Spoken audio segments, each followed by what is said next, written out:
translucent. So one thing that you can do in a situation like what you just had, where you have no back cast because he's there. So start your cast this way until you work out most of the cast to where you think you can shoot the rest of it. And then you make one more back cast over here, but then you shoot this way. Okay. It's it's a fishing trick. You're right. That because you won't always be able to make the back cast that you need for this fish. So if you cast this way until you have enough line out to shoot. Right. Good. You're not throwing the shot out.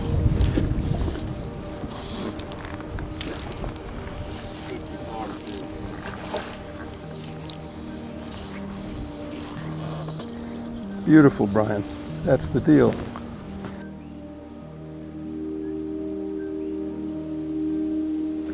Okay, this mangrove coast is hard to beat.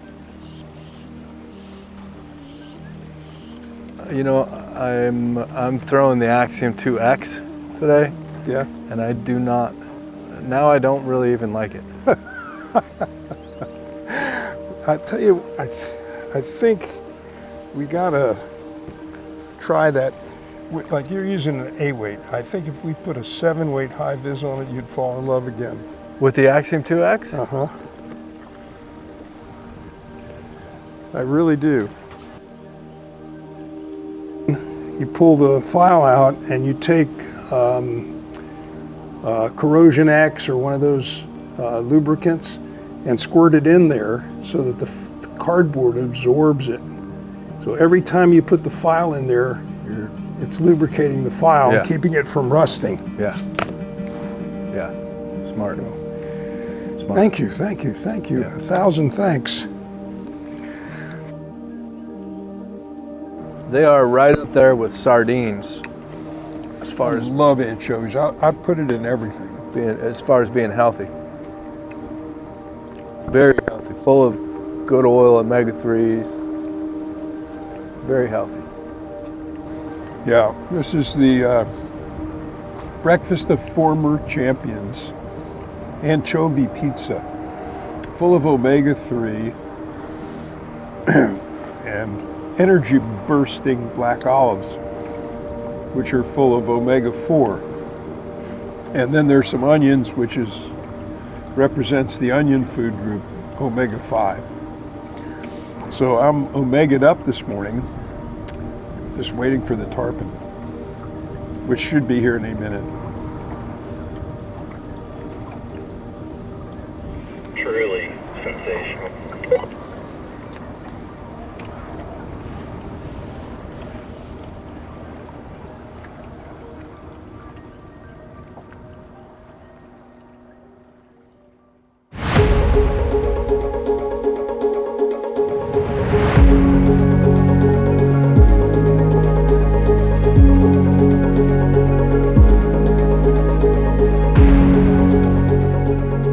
Howdy friends, Brian Fleshig of Mad River Outfitters in the Midwest Fly Fishing Schools, and I'm here under the canopy of Flip Pallot's jungle here in Mims, Florida. I've been here for a few days teaching one of our Mad River Outfitters Flip Pallot schools, but we also realized that it's the 20-year anniversary of when Flip and I filmed the episode at a place called the Wilds in Ohio. We were fishing for largemouth bass out of a green canoe. So we thought we'd celebrate the 20th anniversary. We'd turn the tables, and this time we're both gonna be in a green canoe, just Flip's this time, and he's gonna be the guide, and I'm gonna get to fish. So follow along and help us celebrate 20 years of the Walker's Cay Chronicles filmed at the Wilds in Ohio.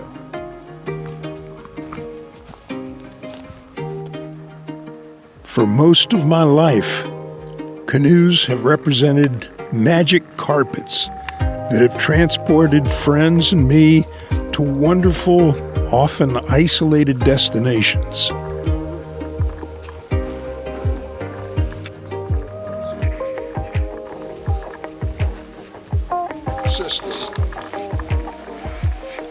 The very loading and tying down of a canoe gives me to expect upcoming high adventure.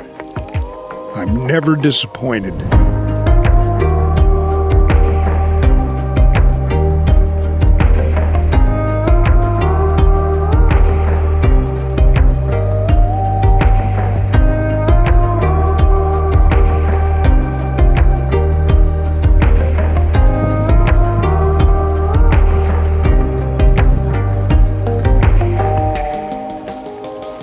Here we go.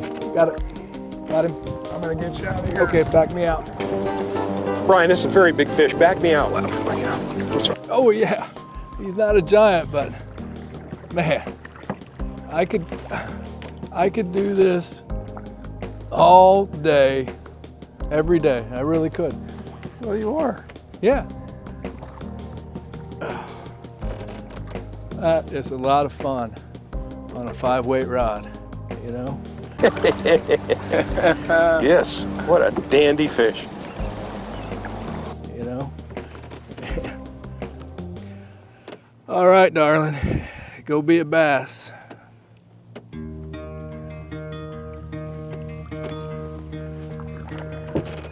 I wanna float like a bird, slow. You got another one of them in you?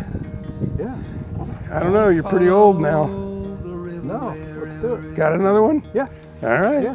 Well, I think we can do On the bigger. wheels of time to jump the track. I wanna leave all my troubles and not look back. Need any help? No. Right. I think I got this. Oh, Flip. Nothing like fishing for bass out of a canoe. Only in America. Nothing like catching a bass in the canoe. Or did I already say that? Do you happen to have a camera? Do you happen to have a camera? What's a camera? I have a cell phone. You have a cell phone? Well, camera, what is a camera? I don't even know what a camera. Do you still have your fax machine? Yeah. You don't need a picture of him. You'll remember him forever. I will remember him forever. Way to go, bud. Thank you, man. You're the man. Thank you.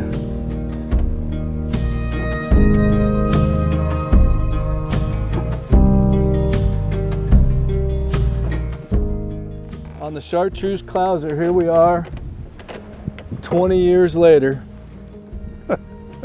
and we just basically duplicated. We just switched positions, and I changed shirts. I didn't. I'm still wearing the same clothes I was You wearing are. in the wilds. You are, and I'm further away from you, and I can tell.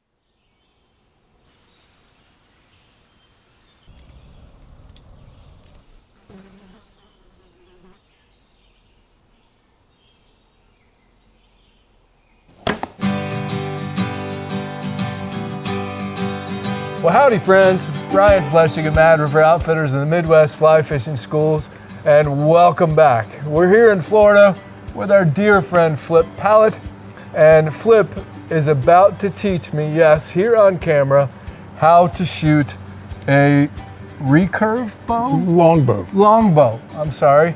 As I told you before we started this, it's been since the 6th grade. I think I was in the Boy Scouts. I was a tenderfoot still, and still am in a lot of ways. But so, you know, I'm game. Christina has been wanting me to learn how to hunt. She loves to eat venison, which you actually inspired right over here when you cooked.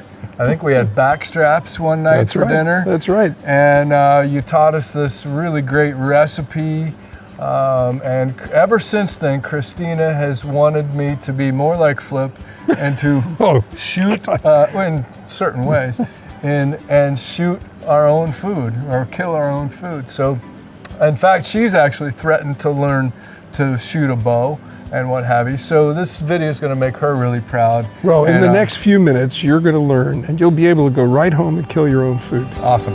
Great. Well, let's do this. Sort of. Yeah. Partially. Right.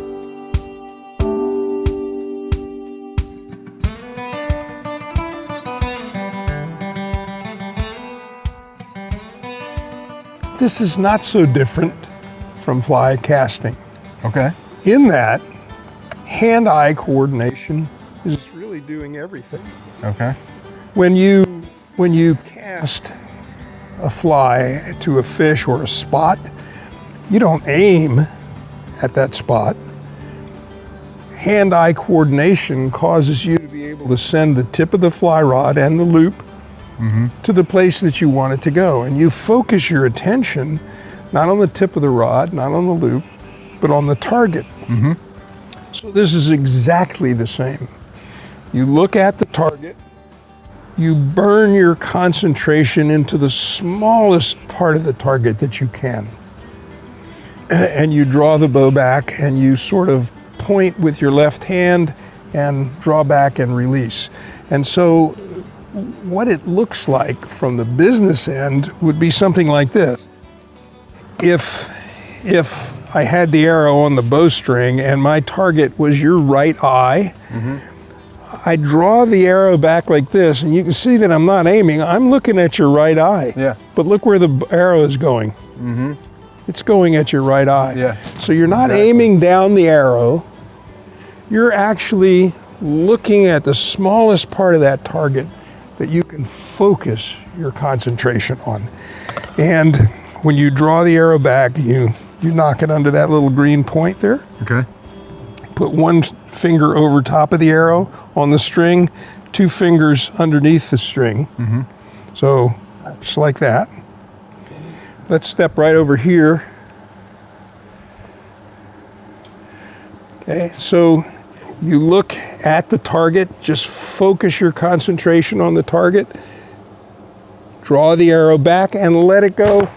Wow. Right away, almost right away. You just draw it back and let it go. Don't think about it. Don't think about it, but you have to be looking at the spot where you want the arrow to go. Let me pull that one out of the way. Okay.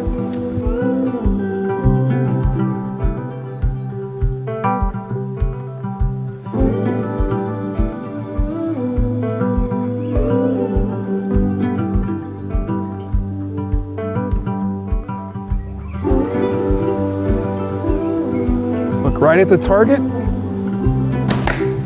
All right, here's another one. I hit the thing, the target. Look at a smaller part of the target. That's actually very good. Much better. Oh, you're a natural at this, I think. Pretty good for your first. That feels kind of cool. So you made this thing.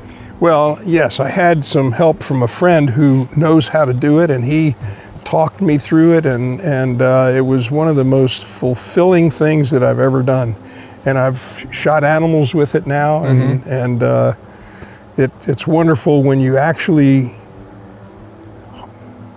kill something for food with a bow that you made yourself. Oh, and it was a wonderful process. I couldn't imagine. And then you said it's Osage orange and sharks? This is shark skin on the back, and the shark skin, once it dries, when you glue it on there, it gives the bow more resiliency. Wow. And do you make your own arrows as well? I don't. Oh, okay. I would love to be able to have that talent, but I don't. I'd love to be able to have time to make them too. Yeah, right. Okay. Focus, that's everything. That's the whole thing, is focus. Wow. Sign me up. Can we go hunting tonight? We can. It's America.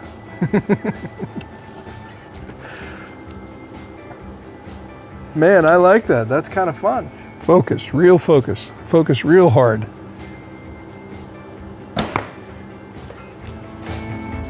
I got this. I got this.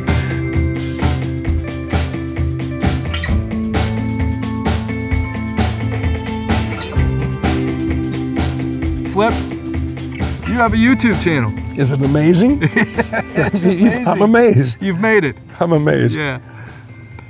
You can check out Flip's YouTube channel. What kind of stuff you got on there, Flip? Well, I'm trying to mix it up, and I hope that eventually I'll have every single Walker's Cay Chronicle tape on there. We've digitized almost all of them, and so sooner or later they're all going to turn up there. There's some other projects that I've done in the past that'll also be resurrected and find their way to that YouTube channel. And I'm hoping that some of the things that we do together will also make their way to that channel. So I hope that you'll check it out. I hope that you'll subscribe to it. And I promise to keep interesting things coming to the best of my ability.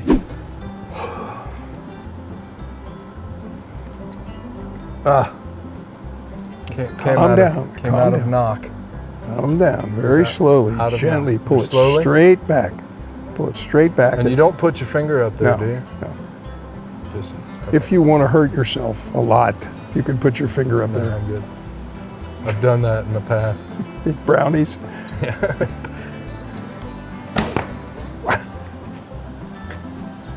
I mean, honestly, if we were hunting for a deer or a hog, supper, Yeah. supper. Delish. Hashtag delish.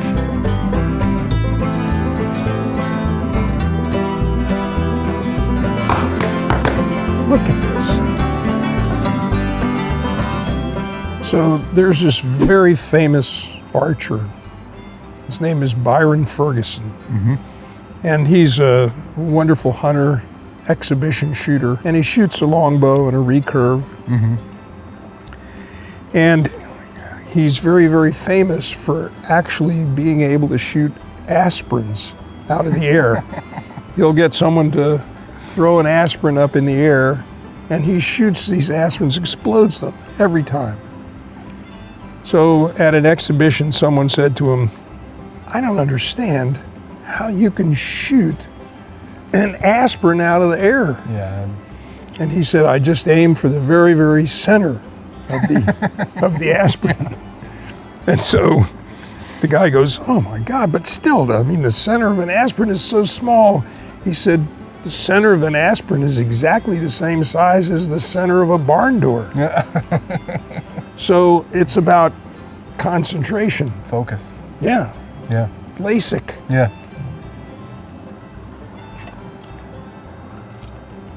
I don't think I'm ready for the aspirin yet, But the barn door, you but I can go get for. it. But I could hit a barn door. So focus. Yeah. Hold your.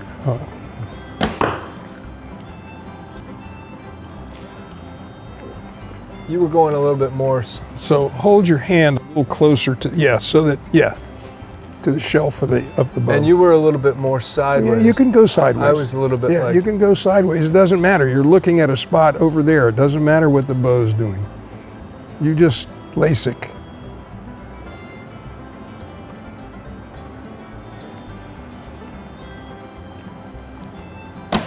I lost it. I knew I lost it. I felt it. I knew before I released that wasn't going where I wanted it to go. So Brian, it's your left hand. Your left hand goes to the target, and your eye tells the arrow where to go.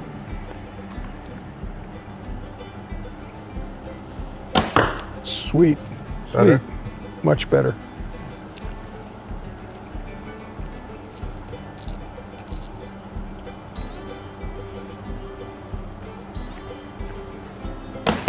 I knew that was going right in the. In the lumberyard. I said it.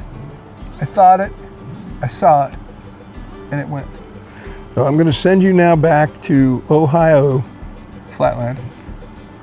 and I expect you to become an archer. Okay.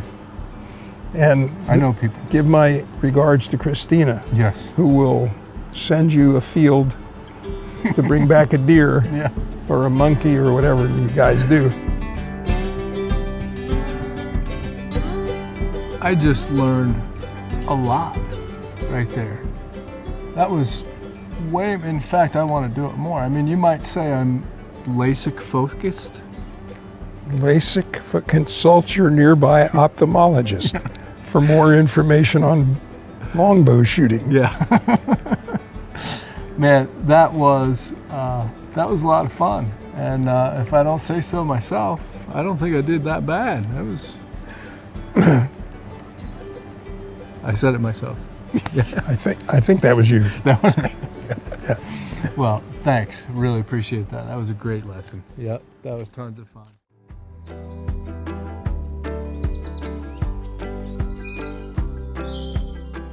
Flip, you told me a story not too long ago about a fly tying vise that you and Lefty had made up. Yeah.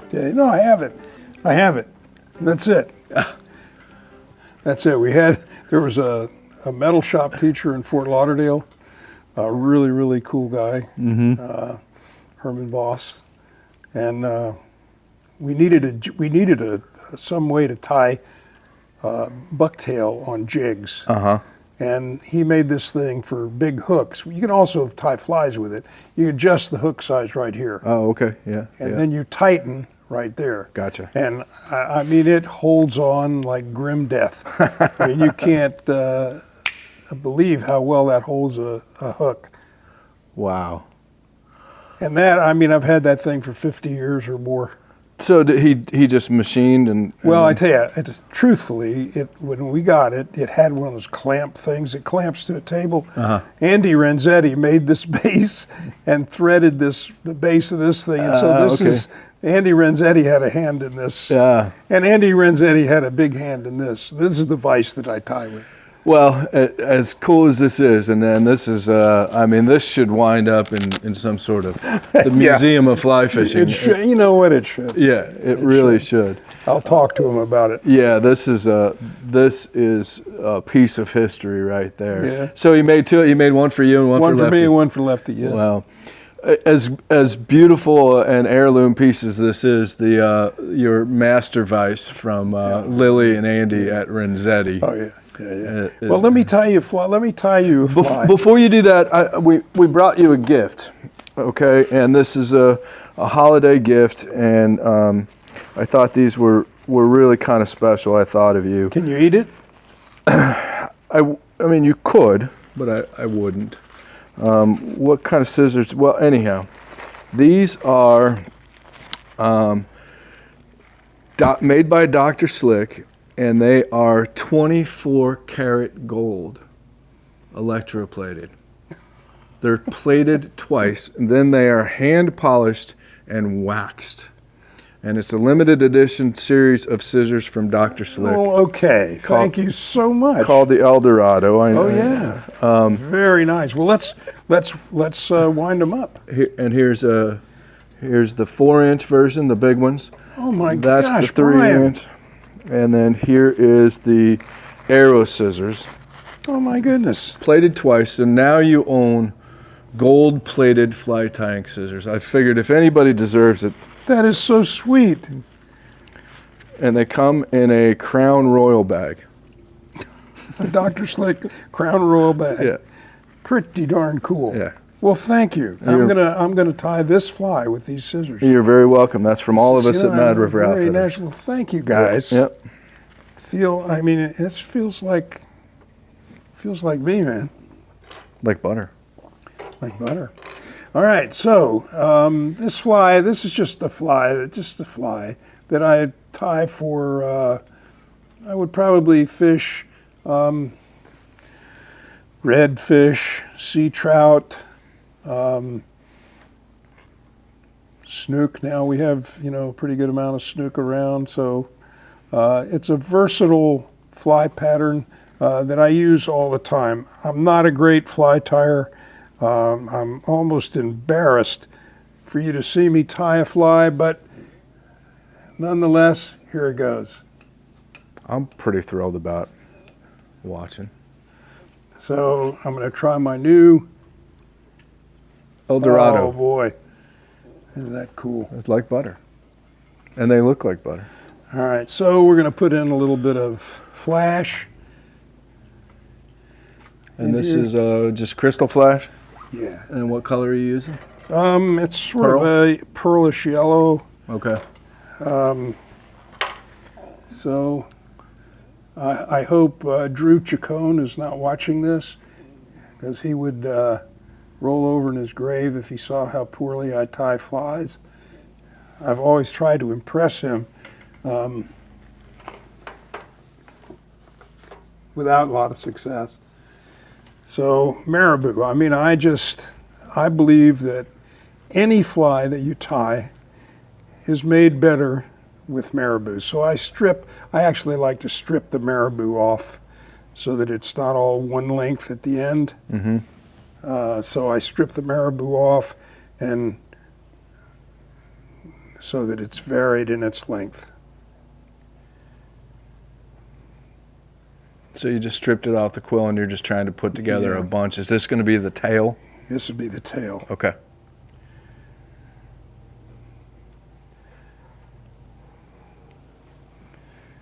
All right, so that's about right.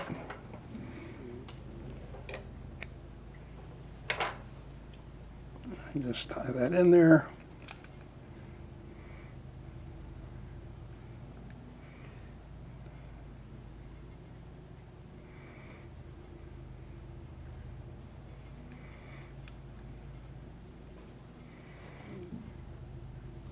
And then I think I'm going to just put a little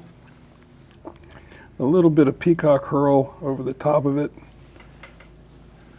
just because Lefty loved peacock herl.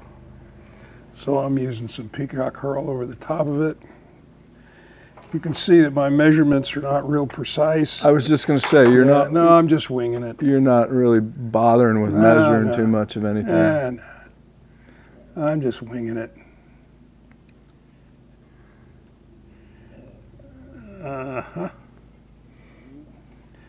All right, and then what I like to do, I like to put the eyes on. This is going to be weighted with lead eyes.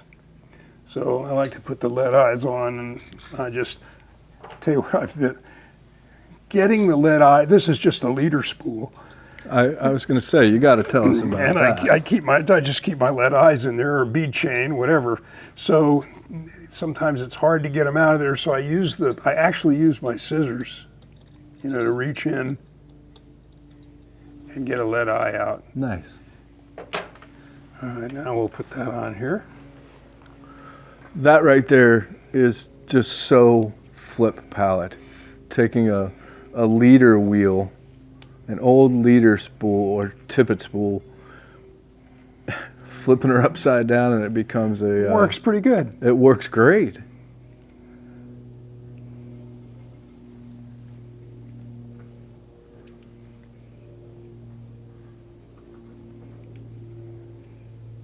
And you're going with red lead eyes, looks like about a size medium or so. Yeah.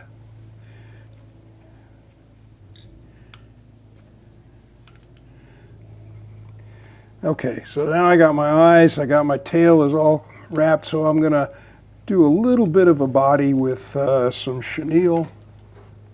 Somewhere, got some chenille.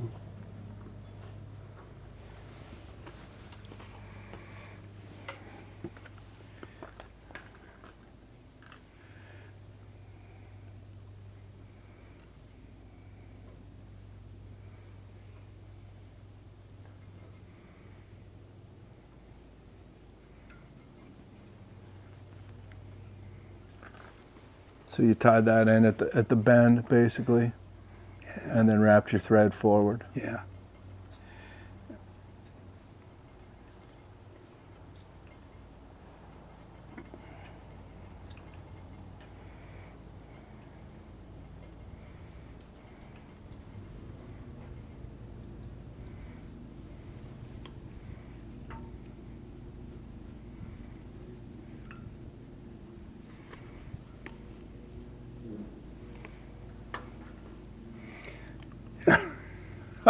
I'm really not a fly tyer. Oh, come on. I'm not.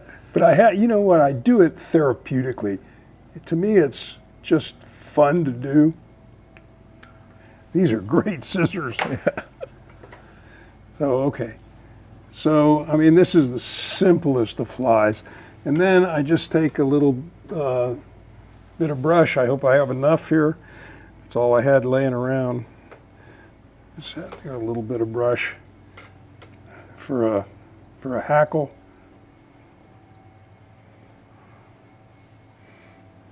Is that just simply sparkle, or has it got some fur and some? No, this is just sparkle. I don't think there's any fur in here. Okay. I don't think. But anything, you know, you could even use a feather, you know, a hackle feather for this. Works just as good. The only thing about this stuff is I think it sinks a little bit faster. And if you're going to the trouble to use lead eyes to begin with, you want it to sink. So why not use a hackle material that sinks better? Anyway, that's my 2 cents. All right. So you're just putting a collar on right behind the eyes. That's all I'm doing. Yeah. I mean, this is the simplest, quickest. You can tie these things one right after another. And they're really, really, really quite effective. Actually, I don't use my good scissors to cut these brushes with. I use Manley pliers.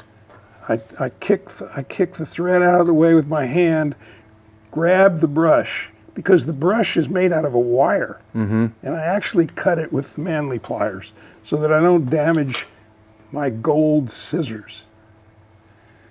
Yet another use for Manley pliers. Yeah. And then, so that's the fly. And then when I finish it, I just use a whip finish that I do with my hands because it's quicker and easier. This is old school. And that's it. That's the fly. And then I just take that scissor, put it in there, and push. That's it.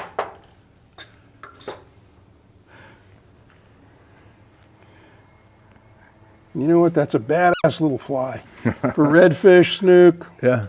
sea trout. I probably a bass would eat it. Who Oh knows? yeah. I mean, Yeah.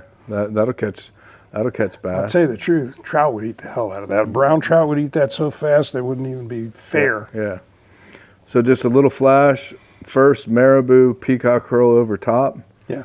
and just kind of randomly thrown in there. And If you could see it when it's wet, it has a tremendous amount of action with that marabou. And then, it looks like you use vernal, which is a variation of chenille, just a real tight chenille. Yeah. And then the brush has the collar right behind the lead eyes. And there you have, does that fly have a name? You can name it. Oh. Think about it. Don't jump into anything. Look, Yeah, I'm let me see it. gonna think about that. Yeah, think about it. I'll get back. I'll have my people get back to you. And I can't. Yeah. Yeah. I mean, it's a cool fly. You have to see it in the water to appreciate the action. It's not a game changer, but I think Blaine would approve. He would.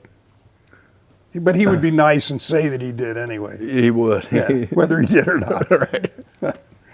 Well, Thank you so much for these scissors. Yeah. I'm gonna wear the finish off of these things. Yeah. Well.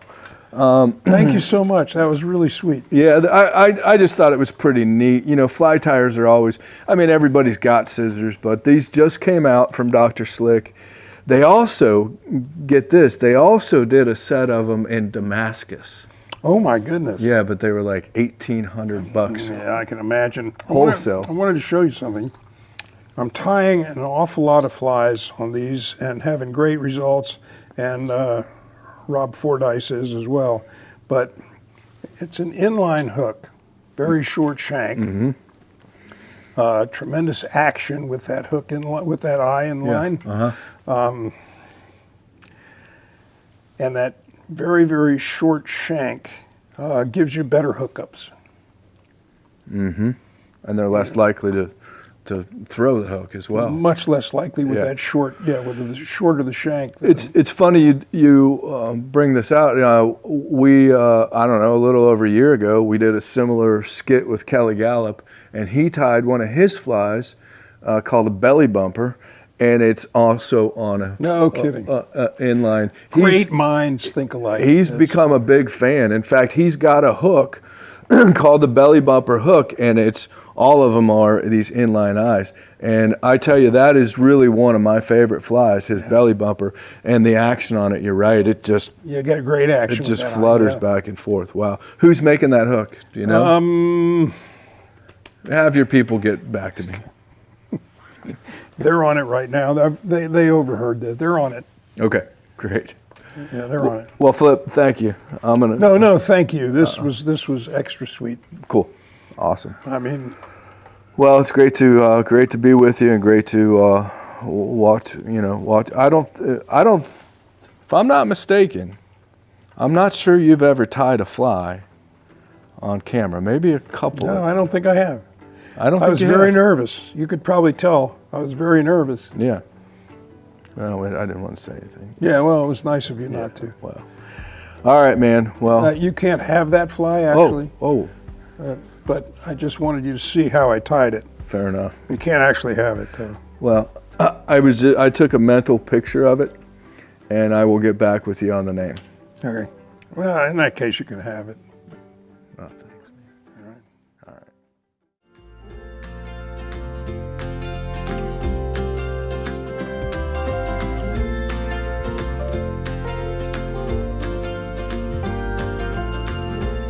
Well, Johnny Luce here.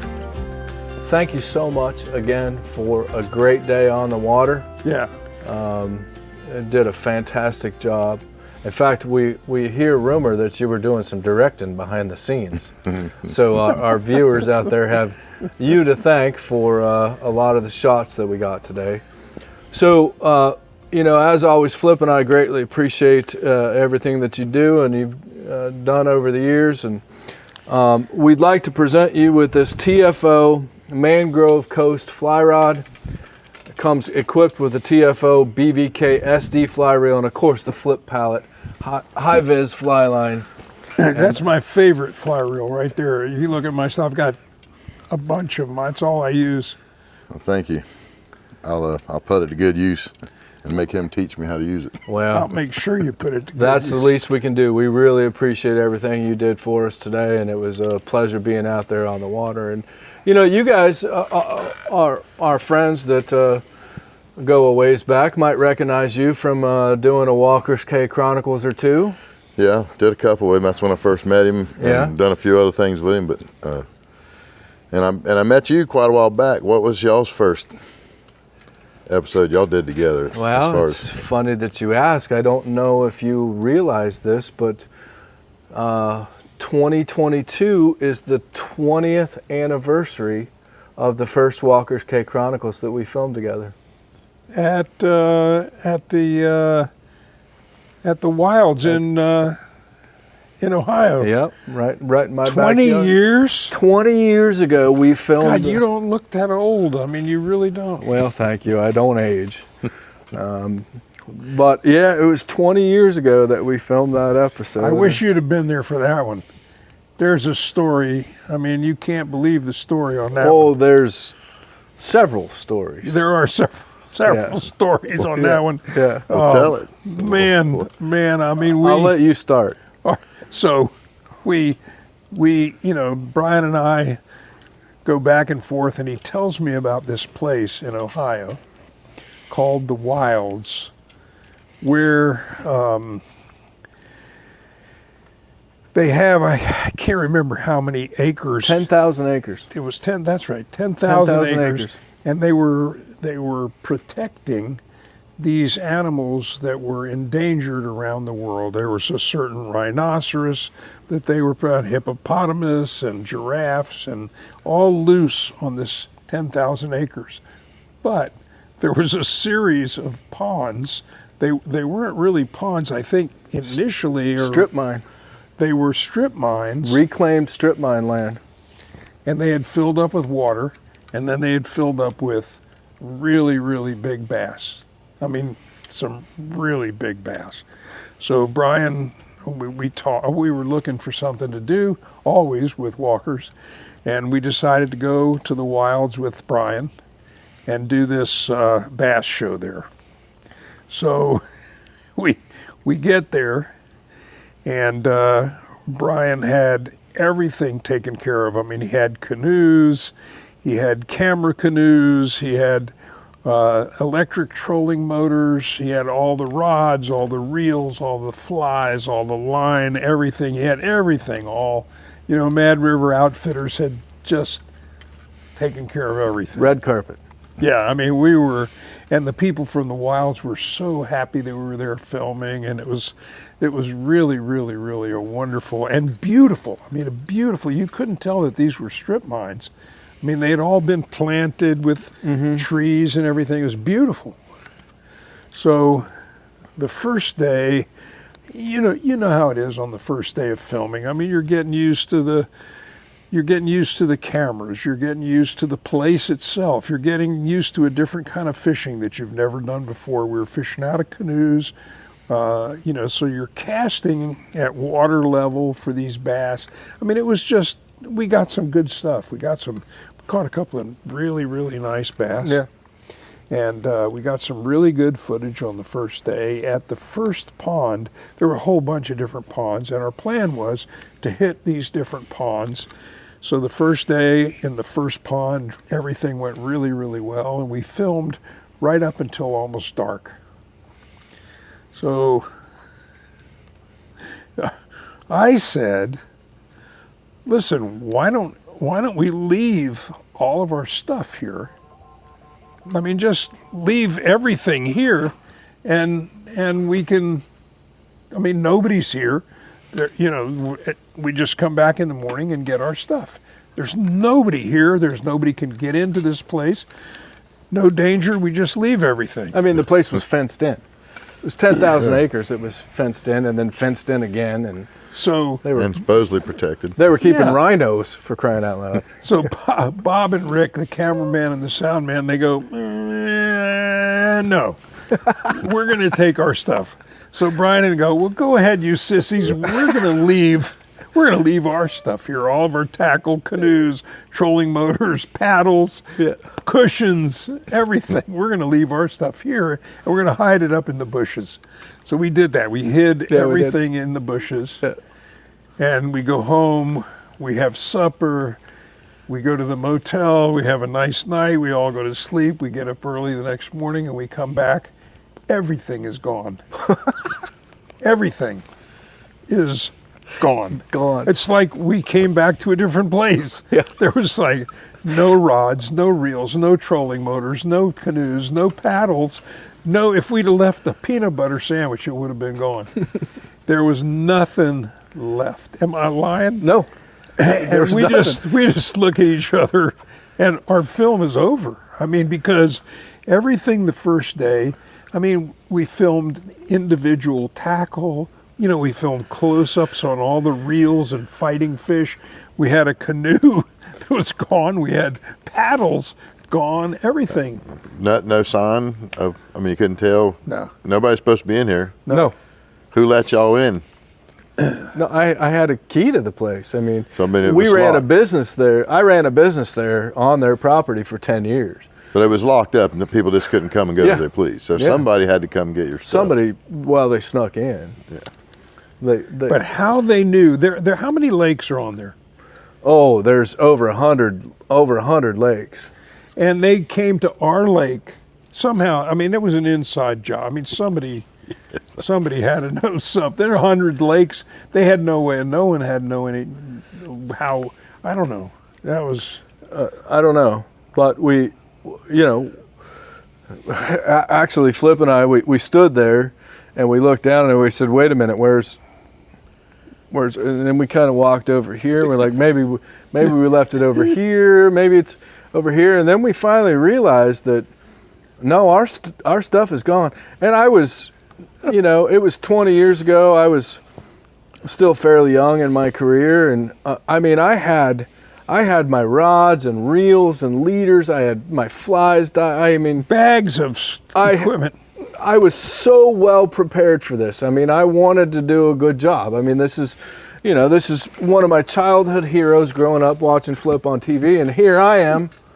You know the feeling. You overdid. Yeah, here you are on a Walker's Cay Chronicles. Yeah. So I had everything to a T, and it was gone.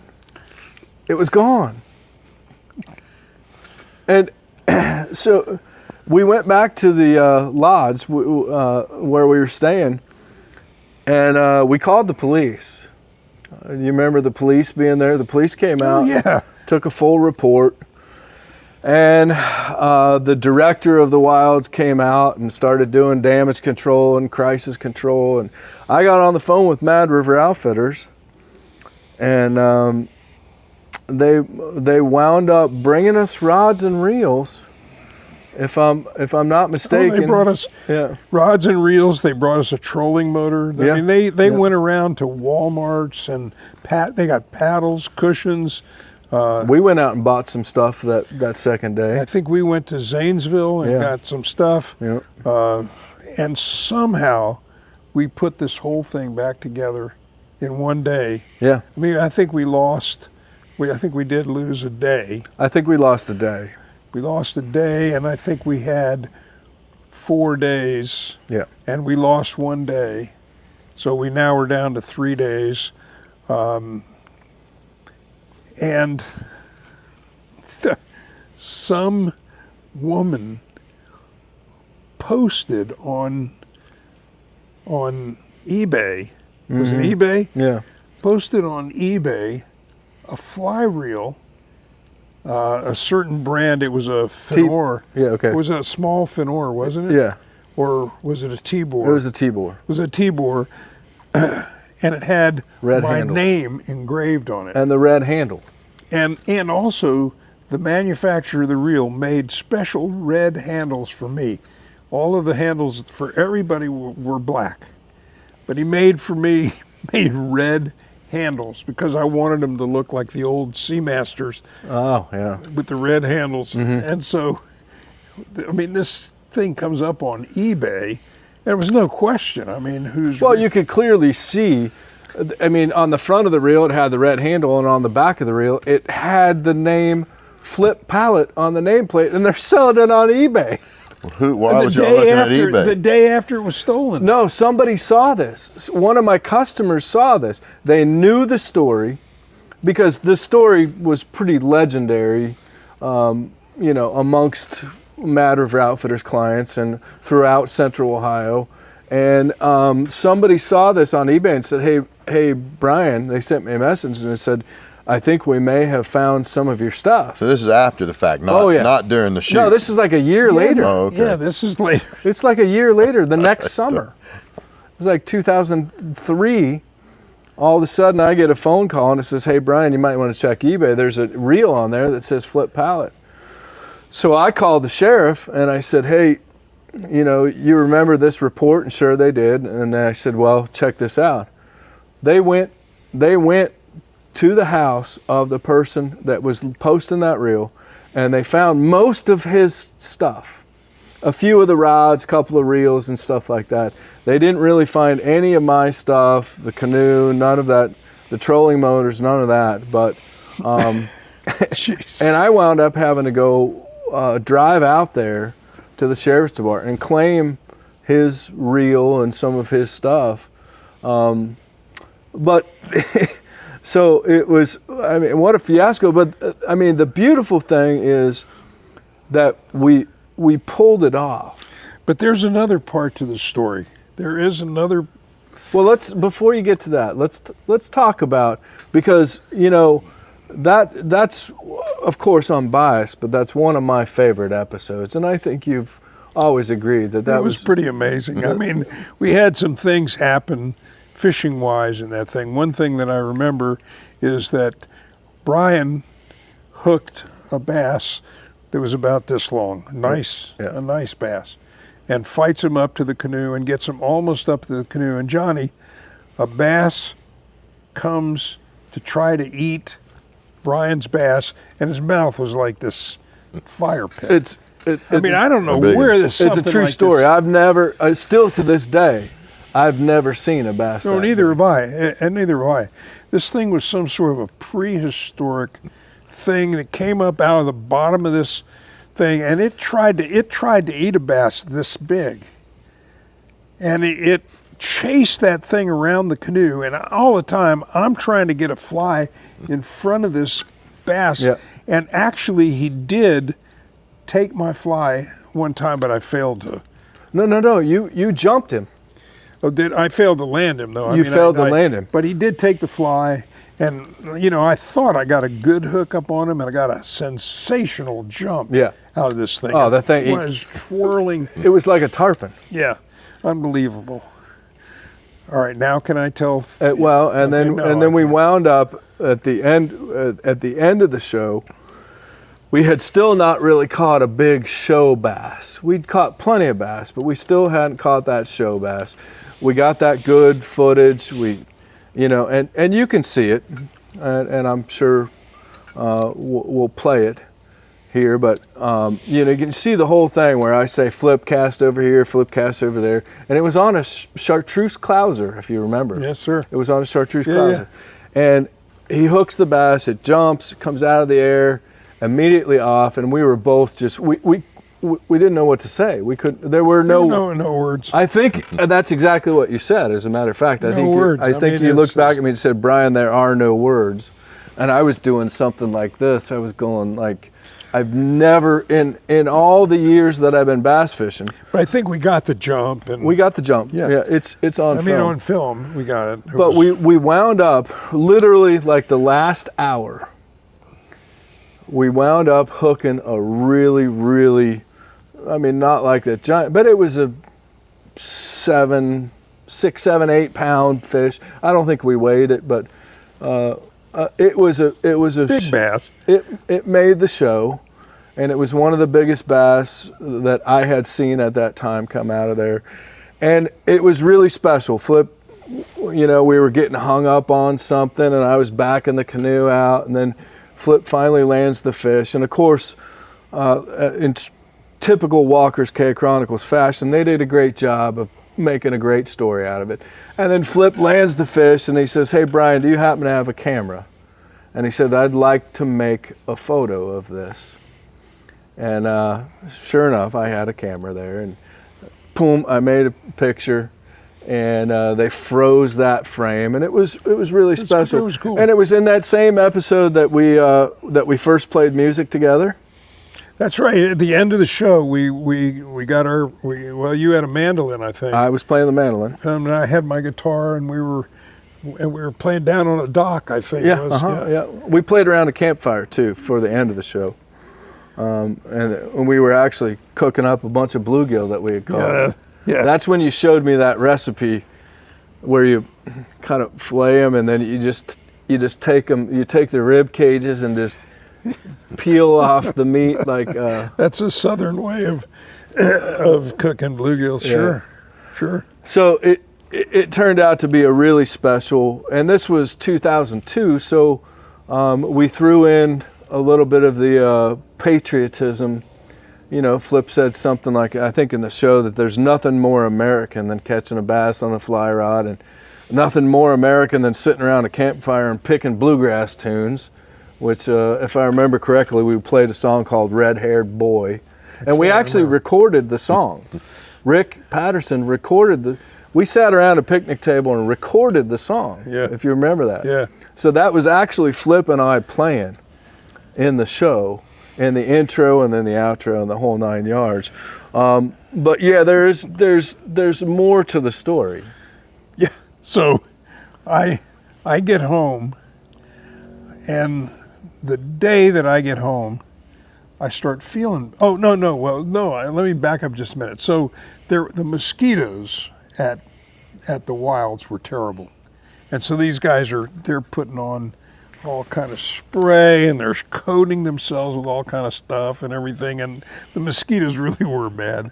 And so I, in typical stupid macho, mosquitoes don't, I don't, Like I I do. ignore mosquitoes. I ignore mosquitoes. Like I do. Yeah, myself. I'm from the Everglades. I don't worry about mosquitoes. Man, I get home and I come down with I'm talking about a death-dealing fever, and sick and laying on the floor sweating. I couldn't even stay in the bed. And so Diane schleps me to the doctor. It turns out I had West Nile virus from the mosquitoes, in Ohio, and I didn't have the sense to put on any kind of insect repellent. And these guys were all fine. I mean, they put all the stuff on. No, I'm a man.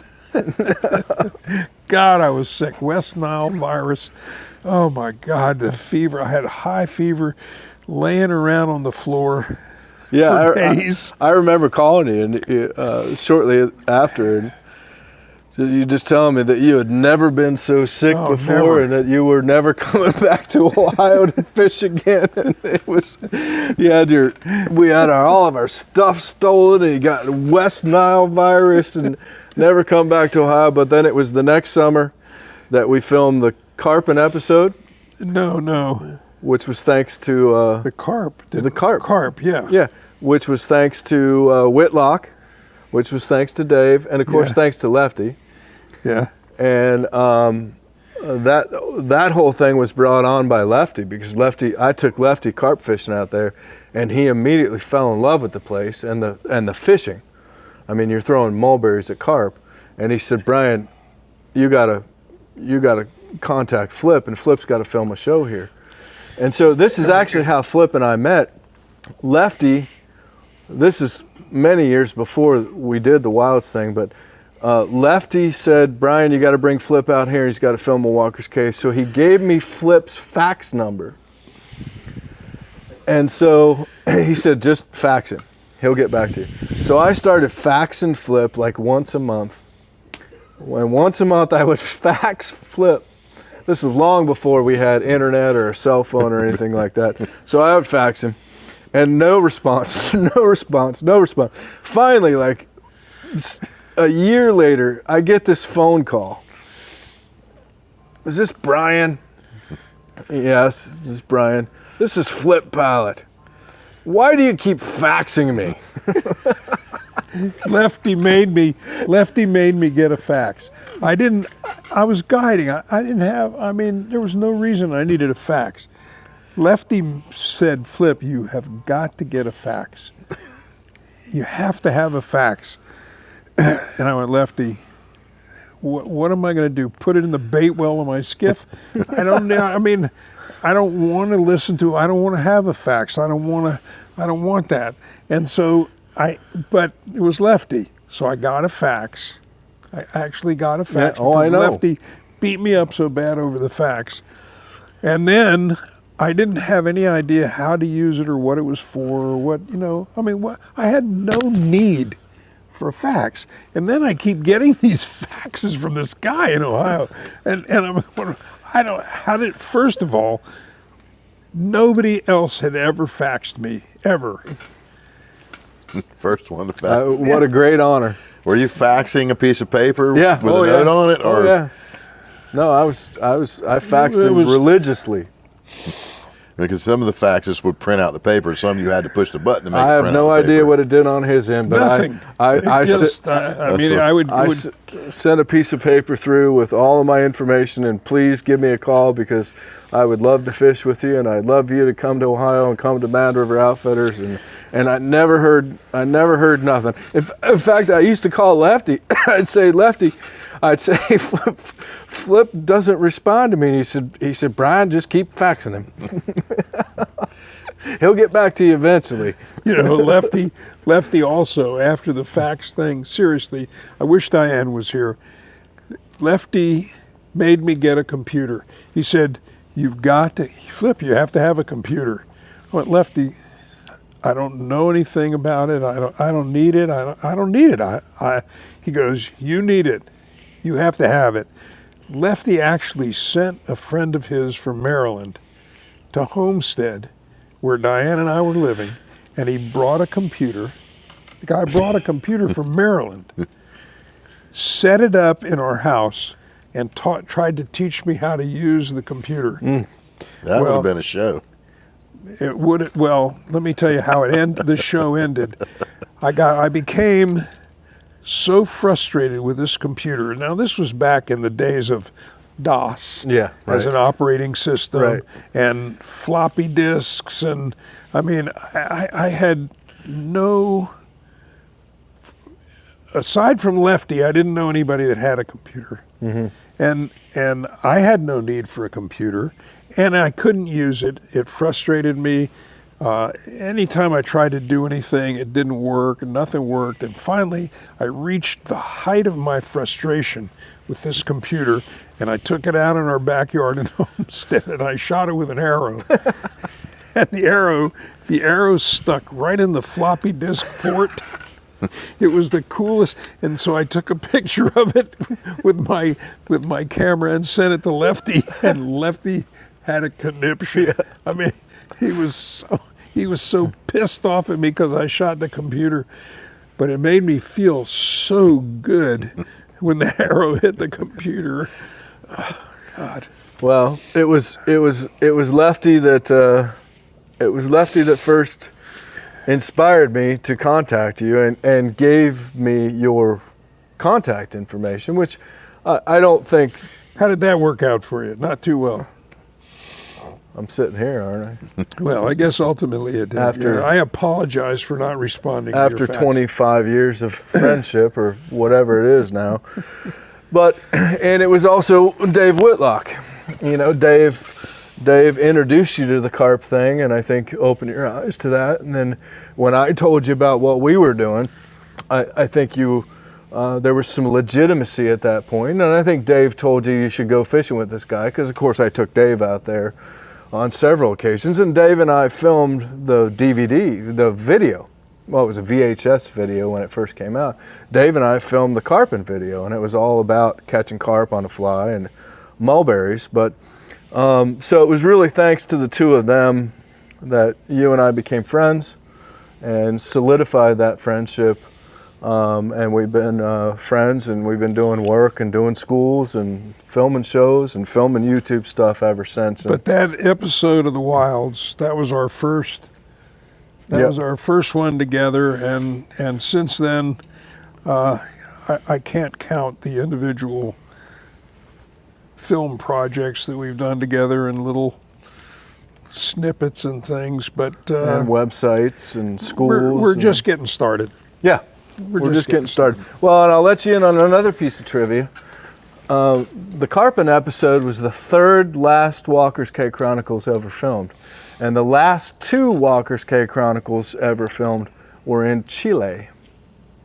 And that was he and I and Diane in Chile. And they never made it to television. But they are available. You can see them. Oh, okay. I'm sorry. I don't understand the question. I don't get it either, but that's okay. The final two episodes ever filmed, we filmed them thinking that they were going to be in season 16 or 17 of the Walker's Cay Chronicles. And by the time we got home, I think it was pretty much all over, and they never made it to TV, but they did get turned into episodes. And you can find those two episodes on our YouTube channel, and those were pretty special episodes. So it would have been 17, wouldn't it? Because you did 16. 16 seasons, so that would have been the first two episodes of season 17. So, and then we did Flip Pallot's Fishing the Keys, which remind me, I want to get that from you before we leave. I don't know if I can lay hands on it right away. That might be a major search. Oh, okay. I thought you had it, but I think I do have it somewhere. Okay. But all right. It's in the computer. It's got the arrow in it. It's on that computer. It's got an arrow jammed into it. Yeah. Well, it sure has been a pleasure, and it's been countless memories and And you know what? Mostly countless laughs. I mean, everything that we do, although a lot of it's pretty serious, and when the camera's rolling, we gotta be on our best behavior. But the thing that I'll always look back on the history that we have together, and Johnny, I'm sure you can say the same thing about Flip, is Humor. humor. Oh yeah, It's a lot of good times. It's the fun that we have, it's the laughs that we have, it's the stupid crap that we come up with and that we say. And if you can put a cat in the oven but it don't make a biscuit, for crying out loud. A scorpion can't kill you, but it will make a pregnant woman sick. There you have it.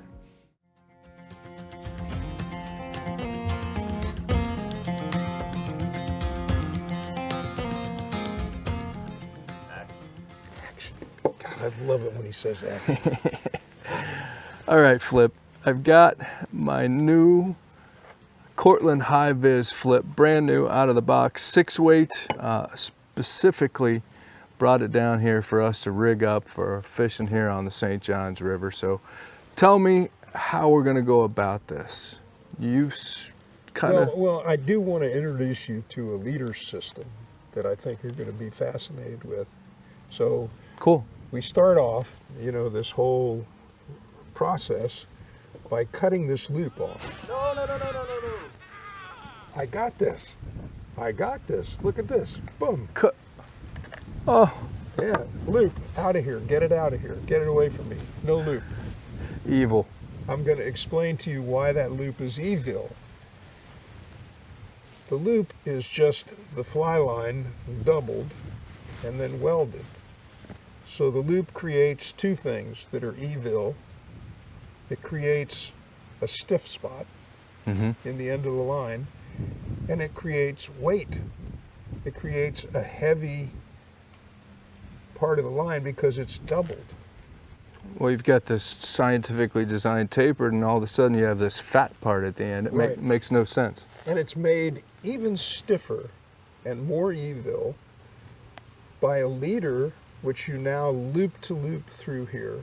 So the stiff spot and the extra weight now continues this far into the butt section of the leader.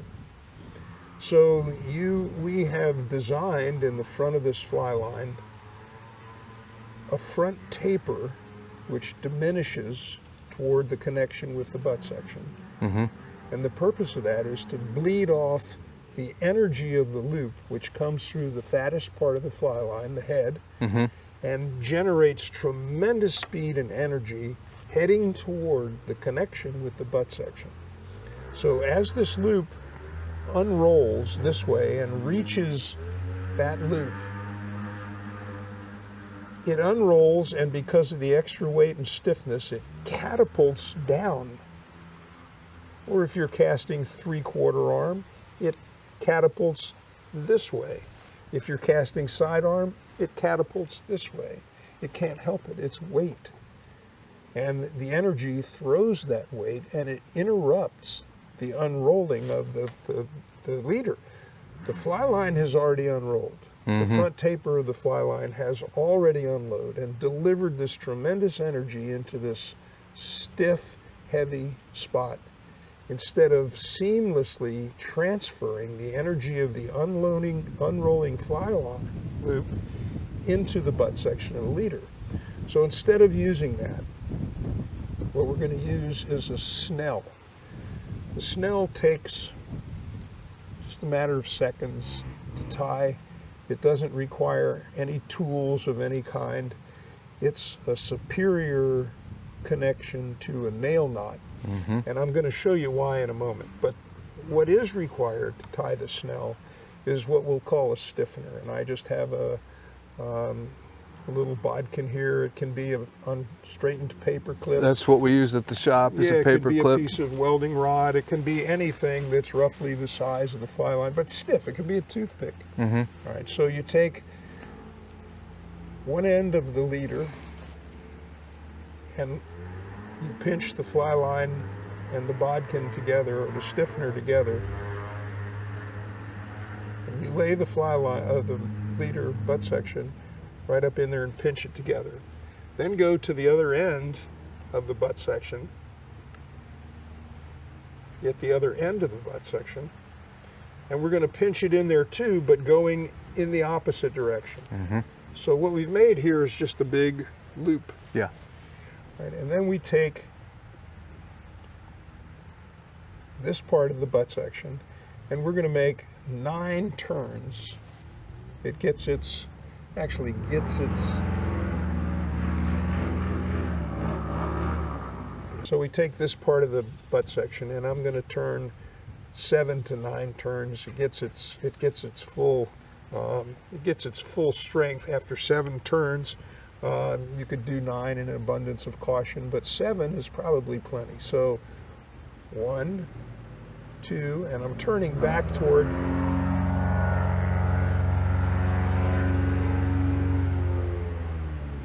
It's going to be some editing here. So I'm making these turns back in the direction of my fingers as they're pinching all this material together. So 4, 5, 6, 7 turns.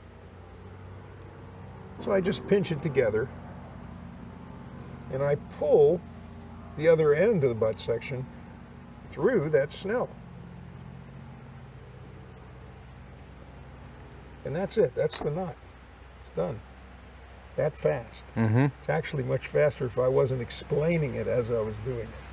So now that it's formed around the stiffener, I just pinch it again, the whole thing in my fingertips.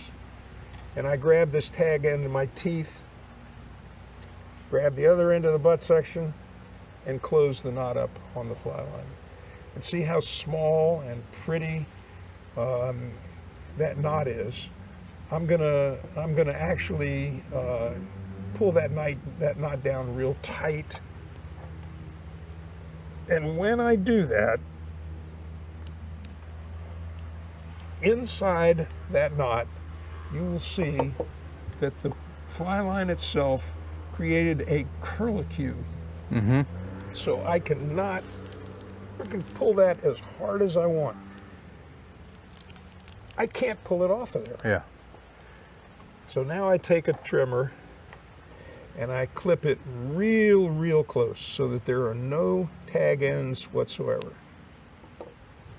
And then I clip off the end of the fly line, again, so that there's no tag ends sticking out. I like to identify my fly lines with a Sharpie, and this is a 6-weight, so I identify a 6-weight this way. I take the Sharpie and I make one long line on the fly line with the Sharpie.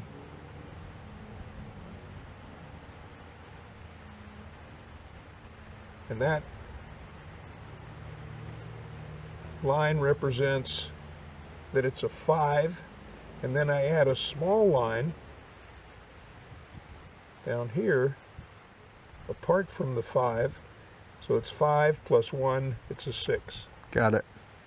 So when this line is 2 weeks from now, when it's out of the package and you're trying to figure out what kind of line it is, you know that it's a 6-weight. Well, that's wildly helpful to me. You always know also by the color, bright colors are always floating lines. Dark colors are always sinking lines. Yeah. Well, pretty much all I use is the high-vis flip line for almost everything I do. And so having a mark like that really helps me. So now what we have here, I don't know if you can see this. You can see that if you put these two together and bend them this way, the monofilament is a little stiffer than the fly line itself. And that's exactly what you want.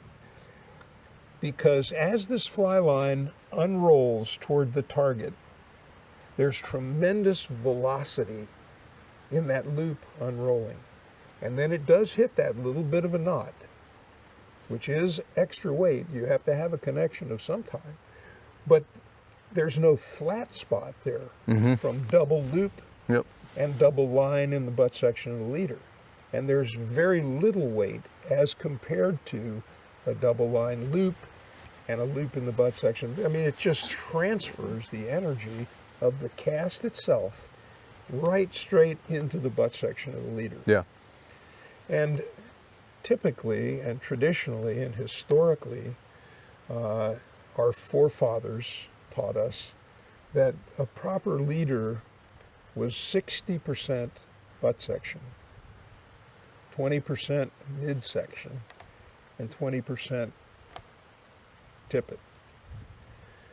So I think that was fine, you know, back in the days of silk line and back in the days of horsehair and back in the days of the early fly lines that were coated with different materials, and we had different cores. Now the cores are much stiffer than they used to be, and they cast much better, and the coatings are much more futuristic, and they actually contain lubricants, and they actually and I remember when I first started fly fishing, to get a line to float, we had to treat it with a horrible product called mucilin. And it stuck to you in the front side of my pants. Yeah. Were covered in mucilin. All my pants. My mother was pissed off at me all the time. Yeah, and you can't get it out. Yeah. No. Now, what makes this line float is billions of little micro balloons of glass that have air in them, and they mix those micro balloons in the batter that creates the coating on this fly line, and those micro balloons actually cause the lines to float real proud on the water and very nice. So they unroll better. New rod materials make them unroll much faster. So the velocity of this thing unrolling toward the target, when it hits the butt section of the leader, we want to conserve all that energy and carry that energy as far into the leader and through the leader and as close to the fly as we possibly can. We don't want to bleed it off early like we used to think that we needed to do. So when I build a leader like this, for whether I'm fishing here in Sweetwater on the St. Johns River or whether I'm fishing on Mosquito Lagoon for redfish with a 6-weight, which I do a lot, even a 5-weight. So now, because I can transfer the energy better this way, and because I'm using longer leaders. The fish are they're just hip now. They, you used to be able to catch fish with a cigar. Much different now. Yes. So we used to, a standard fly line leader used to be 9 feet long. That used to be like, that's the leader, 9 feet. So we would take 6 feet of butt section, and that would be our 5 or 6 feet would be our butt section, no more. Now I'm 6 feet tall, so my wingspan is about 6 feet. So here's 6 feet of butt section. Here's half my wingspan, that's another 3 feet. So I have 9 feet of butt section here. Wow. So instead of tapering down 3 or 4 times like we used to when we built the leader, with the thought in mind that I want to hold this energy in the leader as long as I can, as close to the fly as I can, I need mass in my leader. I don't want to bleed it off too soon. Right. I want to keep this mass way longer than we used to think we needed to keep it. So before we were headed down, we put out a little teaser and asked if anybody had any specific questions for Flip for this Q&A series, hoping we could talk him into doing this, and we did. So let's jump right in. And Jen Armstrong from Amarillo, Texas. Jen, we appreciate you sending your question, and of course we're going to send you out a free hat and Mad River Outfitters hat and fly box for participating. But the question from Jen to you, Flip, is how did you get started filming the Walker's Cay Chronicles? Oh my God, what a long story. Probably. Wow, how can I condense this? My wife, Diane, a stewardess for Pan Am, was on a flight with one of the owners of Walker's Cay and became friendly with this fellow, and it turned into, after the friendship, or along with the friendship, it turned into basically, in the beginning, an effort to draw attention to the island of Walker's Cay, and so we decided to do a television series featuring real people, not movie stars, not recording artists, but real fishing people in real fishing destinations around the world. And Walker's Cay turned out to be the lyrical jumping off point for all of the episodes that we did over the course of 16 seasons. It's called Walker's Cay, a natural jewel set in the richest angling waters in the northern Bahamas. Chief angler is Flip Pallot. Guide. Walker's benefited as people became familiar with and curious about this wonderful location in the Caribbean, Walker's Cay. So that was kind of how it started. You can't imagine how long the story is, but that's the short version. That's pretty cool. I've actually heard Diane tell that. In fact, she told that story to one of our groups here at one of the schools.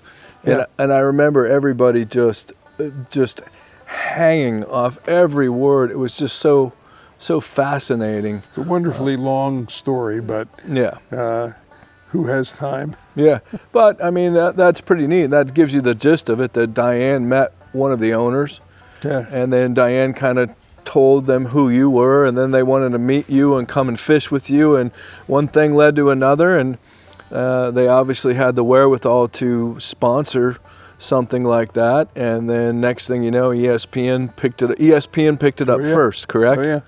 And it was on ESPN for 16 seasons. Yeah. And you know, my big claim to fame is that I filmed with you the last 3 episodes. True. That's true.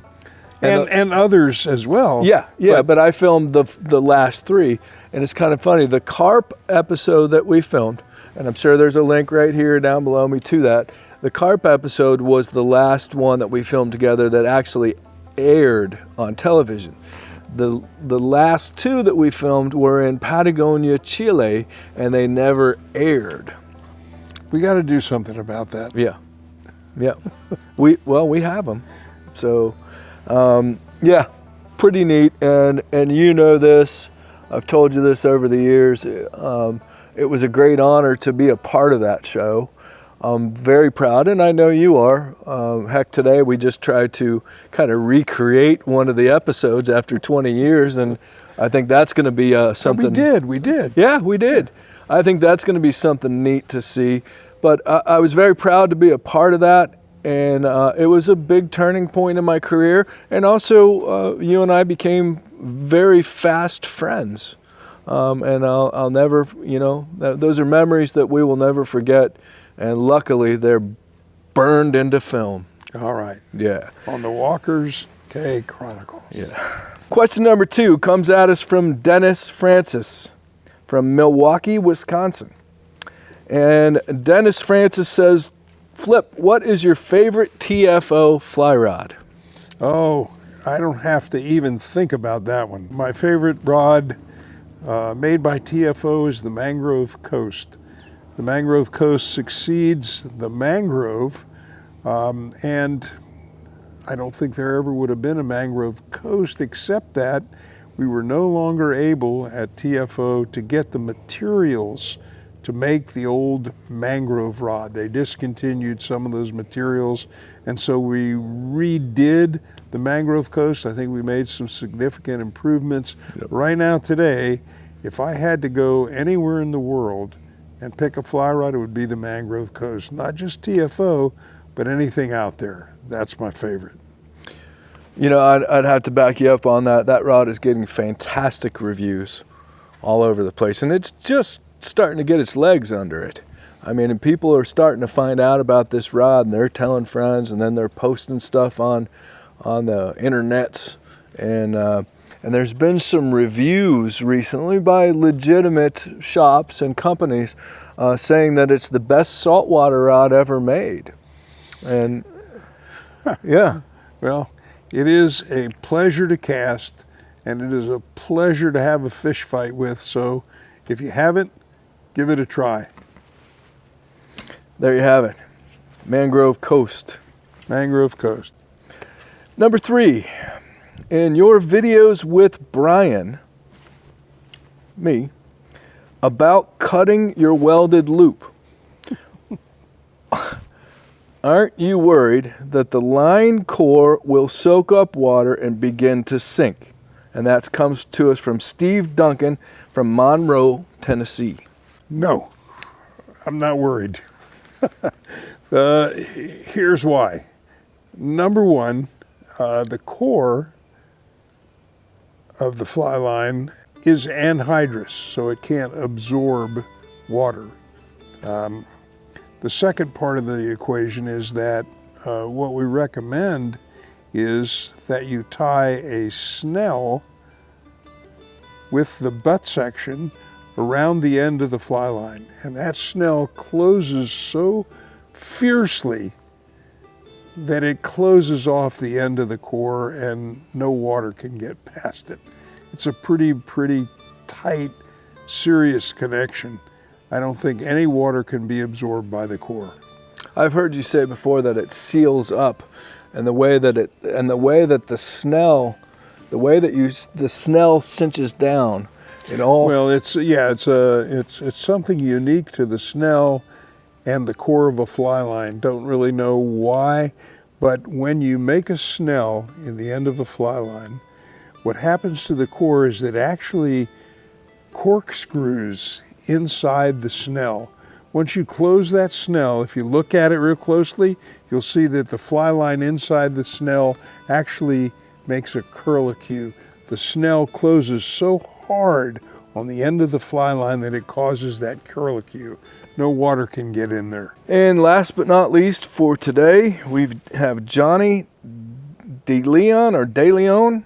I apologize if I got that. We're going to go with DeLeon from Boston, Massachusetts. And Johnny says, Flip, which do you prefer, hunting or fishing? Is there a difference? Great answer. Yeah, is there a difference? The fishing that I love the most is hunting. I have a lot of trouble making a differentiation between the two. We spend most of my time in the shallow water, poling along, hunting for fish. And I guess the short answer is that when I'm fishing or hunting for fish, that's what I love the most. When I'm hunting otherwise, that's what I love the most. And turkey season just ended. Yeah. Or is just ending. Breaks my heart. I'm gonna have to wait another 12 months for that to start again.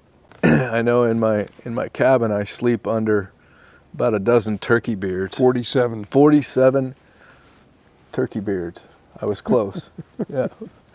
Sort of close. And there's a lot more in the garage, and there's a lot going on in that garage. There's a lot of evidence in that garage. So, well, that's something that I have not necessarily followed you on, although you did teach me how to shoot a bow.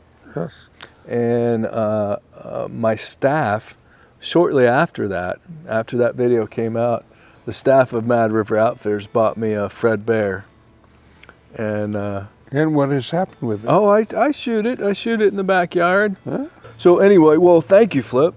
And I know that and Johnny DeLeon, we will get you out a Mad River Outfitters hat and a fly box. And as always, we thank you for participating in the Q&A. And again, thank you, Flip. Appreciate you putting up with us. Thanks for having me. Really, I appreciate it. Sure, it's always a lot of fun. So, and you can find out more about Flip Pallot at flippallot.com.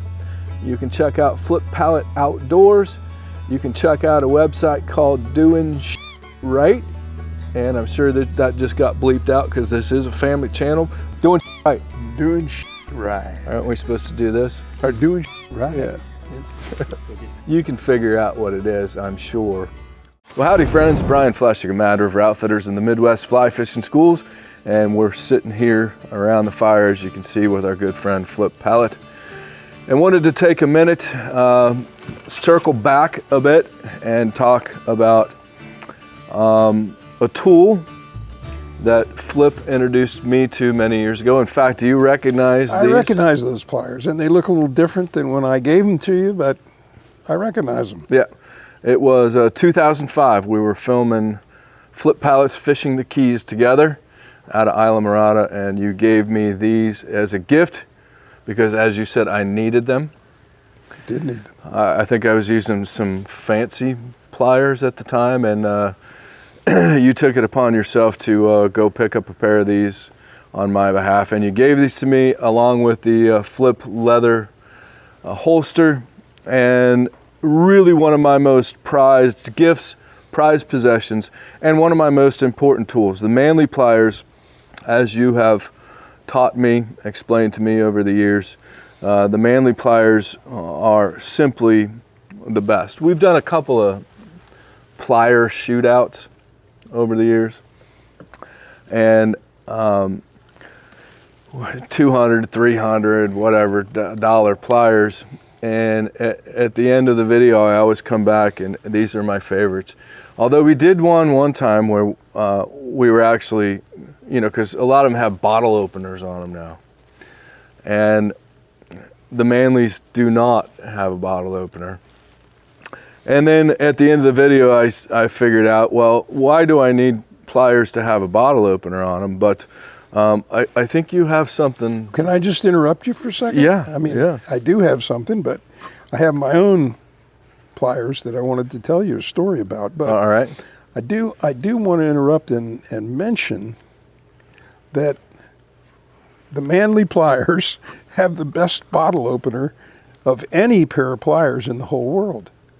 I mean, you can open bottles with these pliers quicker and easier than you can with anything out there. And let me, I mean, here's a bottle. Okay. Which I was going to open anyway and show you. Sure. But if you grab this bottle like this and put this cutter right underneath the top, like this. Like butter. I mean, could anything be easier than that? No. Of course not. No. Now, I'm going to drink my beer. Yeah. Well, I just learned something new. You know, these pliers, for me, have a history. I remember that when I first started seriously fishing shallow water, there were only one or two guides that were really fly fishing guides, and all the guides in the Florida Keys and in the Everglades, when I was a little boy, all carried a parallel jaw plier, just like this, in a little leather holster, just like this. And when I watched them and idolized them, I, of course, had to get a pair of these myself. I didn't really have that much to do with them, but they all had them, and I was going to have them too. And so I did. And so since, I would say, the very late 50s, I've been waking up every morning and putting a pair of these Manley pliers on my belt, or a parallel jaw plier. There was one that was a precursor to this, but it was exactly the same thing.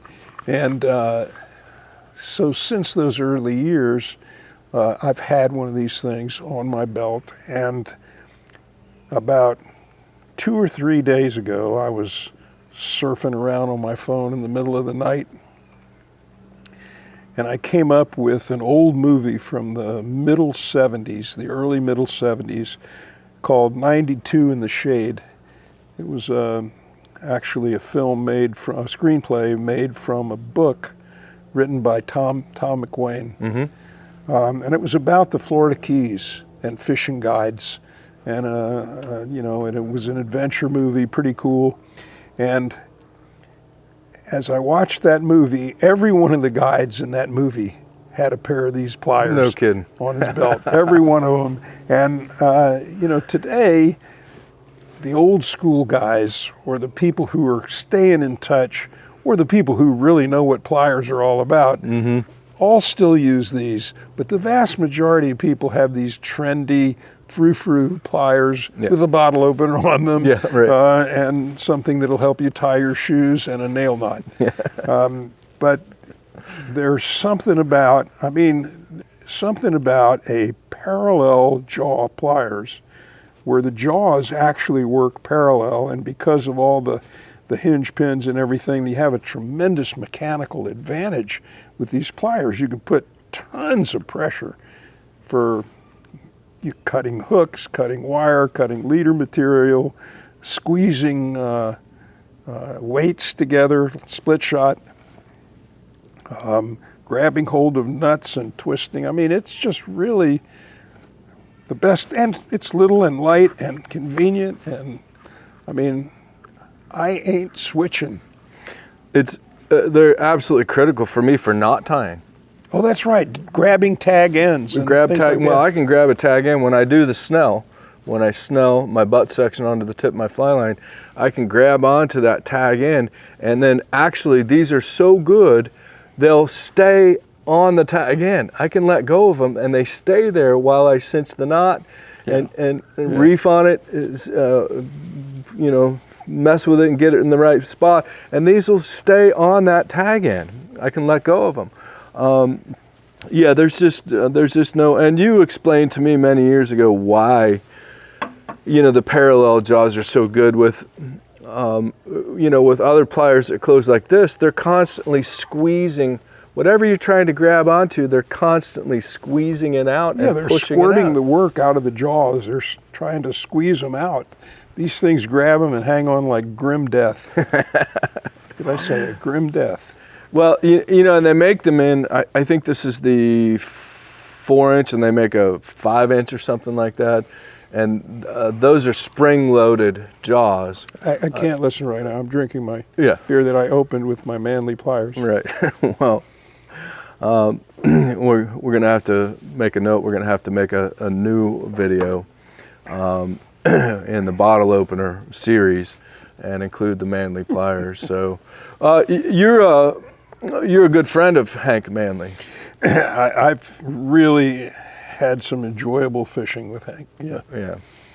Well, he sure has been good to us, and very appreciative, and it's certainly our best-selling tool, our best-selling pliers in the shop, and they're still well under $100 in the days of inflation now. I hate to quote prices in a video because everything's going up and up. Yeah. But he's still $50, $100, sometimes $200 cheaper on his pliers, and a better product. It is. It just is. Period. Yep. Well, and I know I'm not the only one that you've turned on to. We were just with Blaine Chocolate a few weekends ago, and of course, Blaine knows. Blaine knows. Yeah, Blaine knows. Blaine's got him on his boat, and I see him using them all the time. So, well, thanks as always for you've really given me some great gifts over the years. This is one that has withstood the test of time, even though I tried to coat him with a rust protector. Turns out it was rust oleum. It was white paint, so that's why they look like they do. But you know what? They still work perfectly. They look like they've been through. You can't kill them. Yeah. No, they look like they came from World War II or something.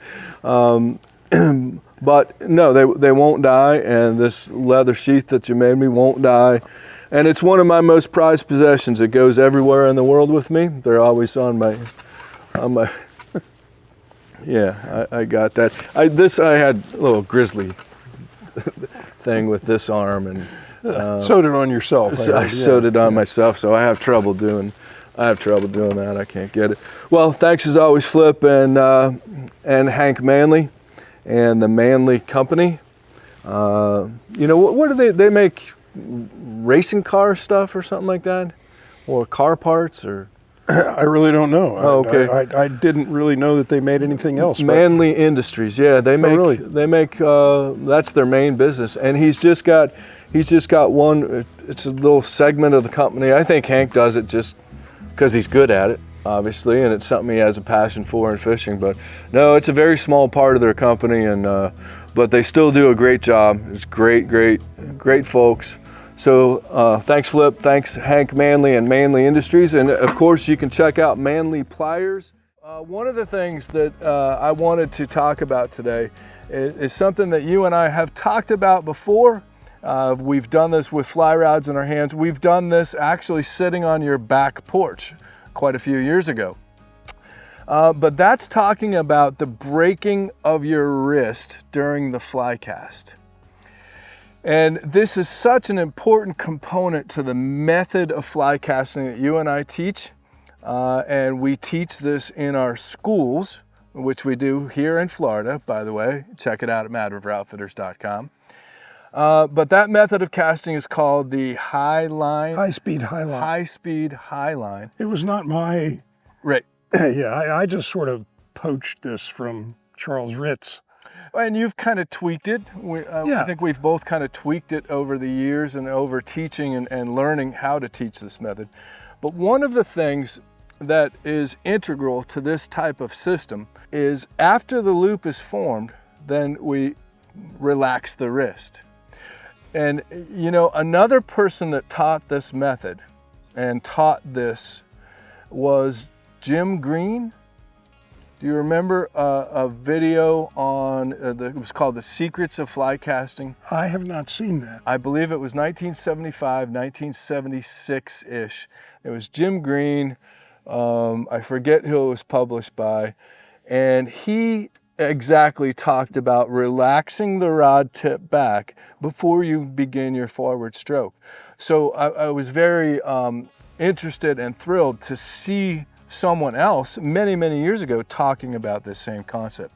But if you don't mind, can you expand a little bit on why we break our wrist during the cast, and especially when, because that's the most important, is when it happens. Sure. So I think we all agree that there are times in a fishing situation where we need to use the lever, which is the rod, more in the casting stroke, whether we're casting into the wind or whether we need to make a longer cast. We need to get the rod tip back. And whether you get it back using Lefty's system or some other system where you send your elbow back on a shelf like Lefty taught, you extend your arm back. The idea is to get the tip of the rod back so that you have a long casting stroke to help you achieve distance or cut into the wind. So you can do it by moving your arm back to get the rod tip back, or you could simply, after you form the loop on your back cast with the rod tip like this, you form the loop and then break your wrist backwards. Just break your wrist and see how far back my rod tip is at that point. And then when you come forward from there, there is a window through which the rod tip will pass where you want the rod tip to travel horizontally or as nearly horizontally as possible. And that's the point at which you form the forward loop. And then you relax your wrist forward and get the rod tip to go forward, which sets you up for the back cast again, where you come forward, form the loop, break your wrist and get the rod tip back again, setting you up for the next forward cast. So that's how it sounds. This is how it loops. Form the loop, break your wrist back, come forward for the forward cast, and as the rod tip enters that window where it has the opportunity to move horizontally, you move it horizontally, stop it, and see the loop that forms? So if you do it at speed, it looks like this. Form the loop, break your rod tip back, and then do the same thing coming forward. Form the loop, break your wrist, form the loop, break your wrist, and it just gets the rod tip back. I could do the same thing by extending my arm back, which is a perfectly legitimate way to, you see a lot of people cast that way. Blaine, we did an episode with Blaine Chocolate where he was talking about throwing his big musky flies and sinking lines, and he learned that elbow on a shelf, or Lefty called it the stab method. I think, if I'm not mistaken, Tim Rajeff, I think, also has a kind of a method of doing that. That's slightly different, but he's obviously maybe as good or better than both of us combined. I don't know. I'd love to be able to work with him sometime. Yeah, me too. But I think everybody would agree that there is a lot of physics involved in any kind of cast. So my feeling on this breaking of the wrist is also this. The rod, of course, is a lever. Where I hold the rod with my hand is the fulcrum of that lever. And as I move the tip backwards and forwards, backwards, the more the fulcrum stays in one place horizontally, as opposed to moving the fulcrum way back and forth like this, the more tip speed I can achieve. Correct. By keeping the fulcrum in one place without working any harder. I still get that extra tip speed, which is line speed. And it becomes much more efficient, especially when you're fishing from a boat. And it also, I think, allows you to be more accurate. I wouldn't argue that, sure. Because you're not moving your body at all. And it's the same concept as a catapult. And if you want that catapult to catapult the rock as far as it can go, you're going to bolt the base of the catapult to the ground. You wouldn't move the base of it. That would take away from, theoretically, the tip speed. You've also used the analogy of someone throwing a stone or throwing a baseball. Sure. So if you were going to throw a ball from center field to home plate, you would not hold the ball here and throw it like that. Mm-hmm.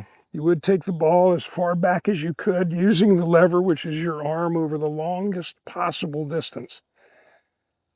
And you release the ball while your hand is traveling horizontally, mm-hmm.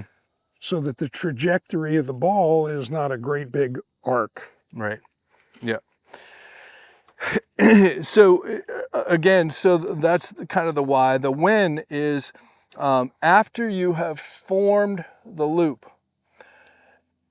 then you can relax the wrist. And this is what Jim Green showed in that Secrets of Fly Casting video. Form the loop when you stop the rod tip, and then you can relax your wrist. I think it's important, especially for beginning casters. But it almost looks like one motion. You don't stop and then. Right. It's almost one motion. Right. But the loop forms. Yeah. Once the rod tip stops, the loop is formed. And I remember you taught me this many years ago. Once you stop that rod tip, the loop is formed, and it's like pulling a trigger on a gun. You're not going to stop the loop from going by relaxing your wrist. No, it's gone. Yeah. Now, there's other folks that talk about the fact that if you do break your wrist and you relax your rod back, well, it pulls this part of the loop open. It won't. Here's what happens. As soon as the loop, the forward edge of the loop, passes your rod tip on the way to the target, nothing at that point can destroy or pull the bottom of the loop. No, you could throw the rod on the ground. A lot of people have said that by doing that you destroy the loop. You open the loop. And the loop is really only the loop, the traveling part of the loop is at the farthest end. Otherwise, the line that's here coming off the rod tip is static. It's no longer moving. So the moving part is out at the far end of the loop. It could be moving. You could be shooting it. True. It could be going forward. But True. But it's not unrolling. It's not unrolling. Yeah. That's where it is. Yeah. So it's just an efficiency thing. And like you said, there's many ways to do this, but I have found, and by learning this, which I learned it from you, what, 25, 30 years ago, who knows, that we've been working on this and working on it together, it has greatly improved my casting. It made me way more efficient, and I'm much better at fishing from the bow of a skiff. You're a better caster than I am, for sure. So there you have it, friends. As always, we appreciate you being here. Thanks for what... Whoa. What are you guys doing? I've been waiting for you to invite me up to the bow of the boat this whole time. Oh my gosh, would you look at this, friends? It's Tim Rajeff. That's so weird. We were just talking about you. Yeah, this belongs in your hands, man. Yeah, this belongs in your hands. He's like an artist with a brush, man. Yeah, I just like having this belongs in your nice hands. loops thrown. Well, we were just talking about you, and as a matter of fact, if you don't mind, since you're here, we had no idea you were here. Since you're here, we might ask you to do one of these episodes with us. Would you be willing? I'll do that. I'm gonna go get some makeup, put a little lip gloss on, and I'll catch you guys in a minute. I'm gonna let you finish. I've got a hairbrush too. Oh, okay. Yeah. Go to your Winnebago. Yep. All right, I'm out of Go here. to the Winnebago. We'll call you. Casting, we'll call you when ready. Well, what are the chances of that? We're here. As I live and breathe. Tim Rajeff, just there he was. The ghost of Tim Rajeff. Yes. Well, so Flip, last night, you and I sat right here, as a matter of fact, and we did a little leader seminar, and I learned so much about building the perfect tarpon leader. I learned 3 or 4 new knots. I went into my room and practiced. I practiced again today, and it was a game changer today. It was the perfect leader. They were turning over good. And I fought an 80-pound plus tarpon, I don't know, for quite some time on 20-pound class tippet, or 22-pound class tippet. But you also shared with me something that might have blown my mind even further, and that was how you use the moon phase to tell the tides. And we shared this with Travis today. He was blown away, but he could probably use a little further explanation. Yeah, for sure. He's a captive audience. He has to put up with it. Yeah. When we were guiding every day, and down there, I mean, we guided every day all year long. I mean, it was nothing to guide 270, 280 days a year, and I was never guide on weekends and holidays when other people were out. You know, I'd always try to stay under the radar. But we did use the moon instead of tide charts. We understood tide charts, and they existed. Okay. But it was just easier. I fished all of the keys in the Everglades, and at the Miami Harbor entrance, they had done tide soundings for years and years and years and kept records. So they knew exactly what the tide was going to be on every single day of the year. Sure. How high the tide would be, how low the tide. They knew the whole thing, and the Miami Herald published a little card, and they would put this card at every single tackle store in South Florida. And when you'd pay for whatever you were buying at the tackle store, you'd just pick up one of these cards, and it had the tides for the month on there and the moon phases. I might fish Biscayne Bay today, and the tides in Biscayne Bay would be very similar to the tides at the Miami Harbor entrance. So I could judge my tides from there.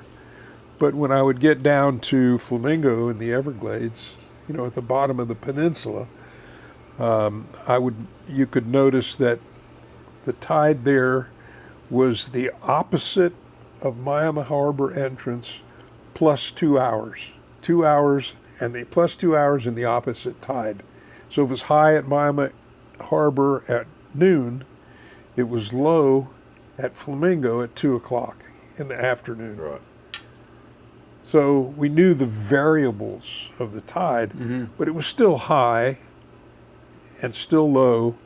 And so we knew that if today was the full moon, which today is the full moon, and the tide at Miami Harbor entrance was, I'm thinking way back now, the tide at Miami Harbor entrance was low at noon on the full moon.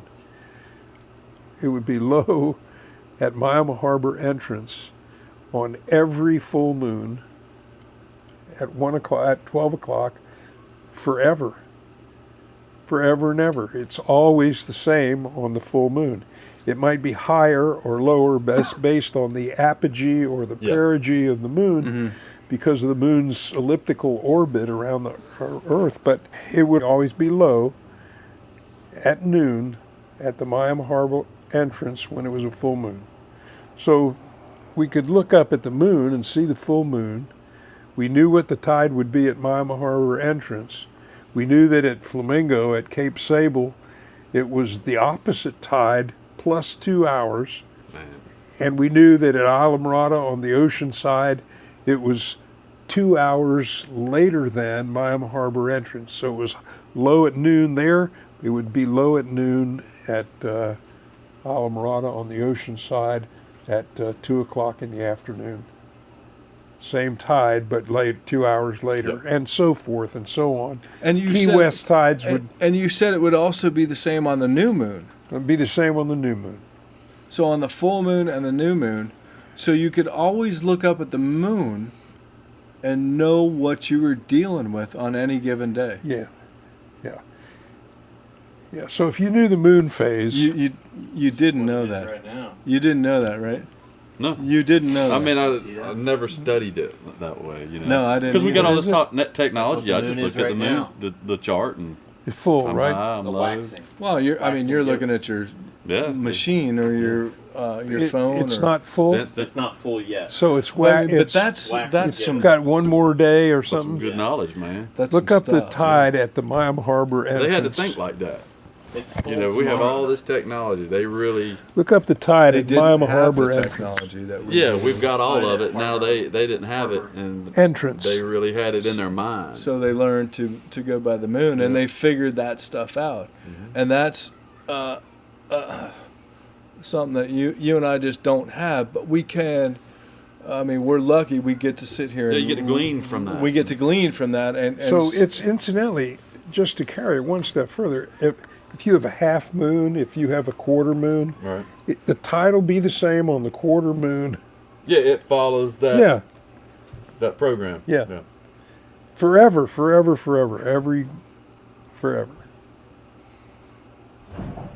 that's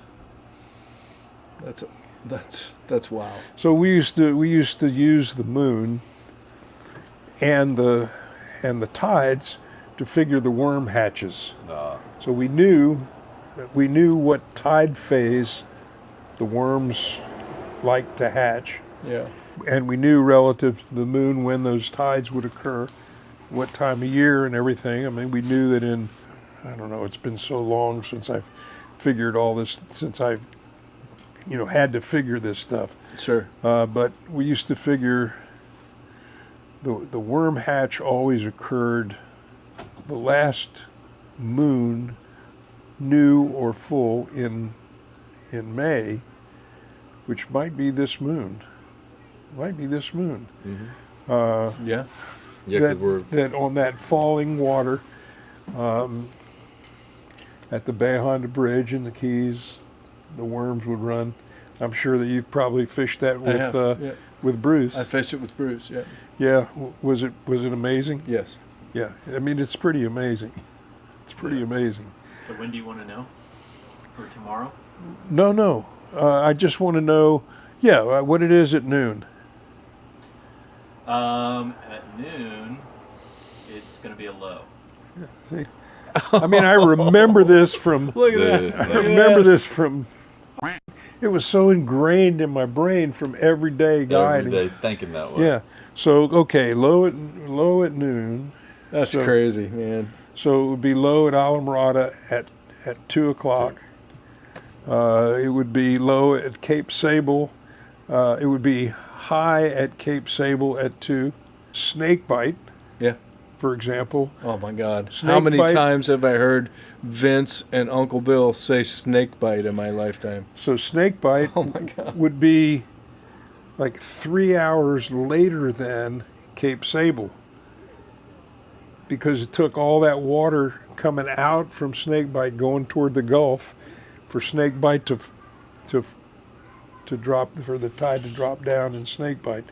So just from knowing Miami Harbor entrance, I knew Islamorada, I knew Marathon, I knew Cape Sable, I knew snake bite, I knew, you know, I mean, you just like you would know here when the tide is high at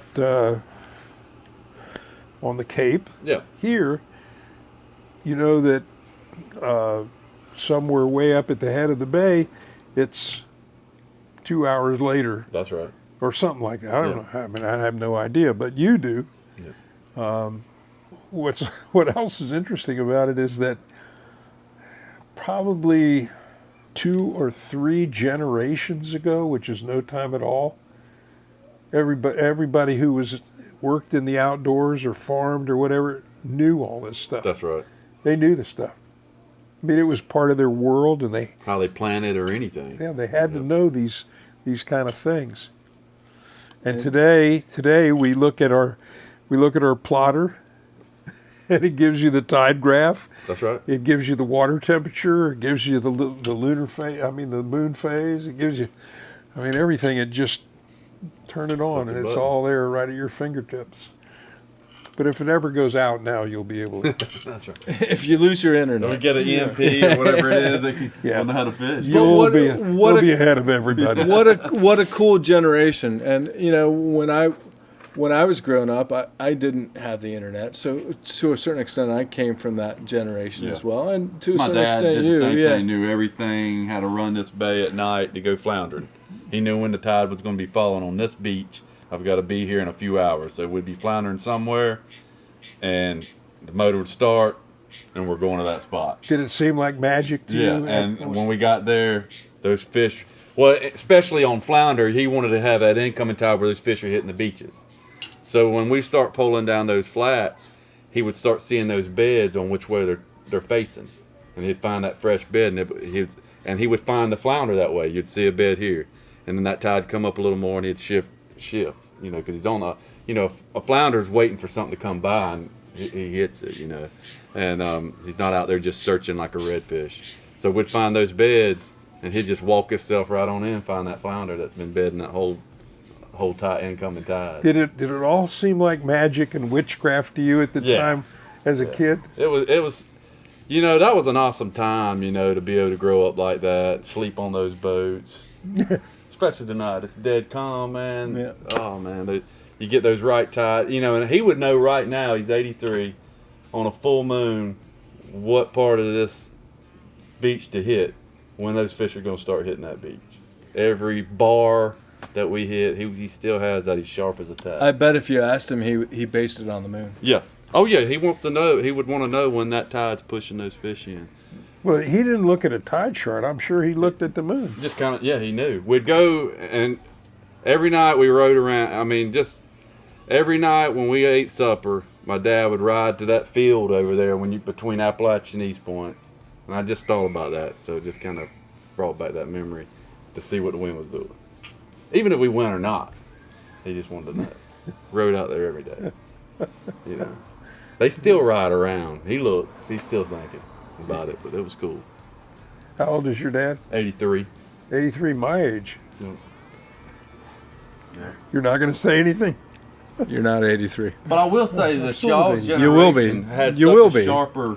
And you're getting closer, but you ain't 83. Yeah. But you've been saying it for like 4 years now that you're 83. I know. I just feel 83, I guess. Well, that's fantastic. Thank you, Flip. Thanks for sharing that with us. And I mean, you're sitting here next to two guys that appreciate that kind of knowledge and that information, and appreciate the moment of sitting here sharing that with you more than you'll ever know. Yeah. So. Well, howdy, friends. Brian Fleshig of Mad River Outfitters in the Midwest Fly Fishing Schools, and welcome back to another episode here on our YouTube channel. And today we're here with a frequent contributor, a friend, mentor, spiritual leader, Mr. Flip Pallot. And you know, a little bit off topic today, let's talk about rum. Rum is not off topic. That is a valid point. Well, you know, I think many of our viewers may not know this, but you are actually a founder and an owner of Frigate Reserve Rum. Tell us how that came about. It was just one of those wonderful, miraculous moments that happened, serendipitous. It was in Abaco in the Bahamas, and myself, 3 other guys were sitting around a campfire. One night, it was chilly, and we started a campfire. We're sitting around the campfire drinking rum, and it was just after someone had sold a tequila company for like $1 billion. And we were sitting around drinking rum, and the 4 of us were, really rum people. So somebody said, as we were sitting around this campfire, we had bonefish all day, we were sitting around drinking our favorite rums, and someone said, you know, we should start a rum company and then sell it for $1 billion, and then we take our friends all around the world and we go fly fishing all around the world. Everybody going, yeah, let's start a rum company. Yeah, let's start a rum company. And nobody was really serious except one of the guys. One of the guys, Graham Hagemeyer, took it seriously. And he went out and he found out what it takes to start a rum company. And in a month or so, he came back to all of us and he said, look guys, you want to start a rum company? This is what it's going to take.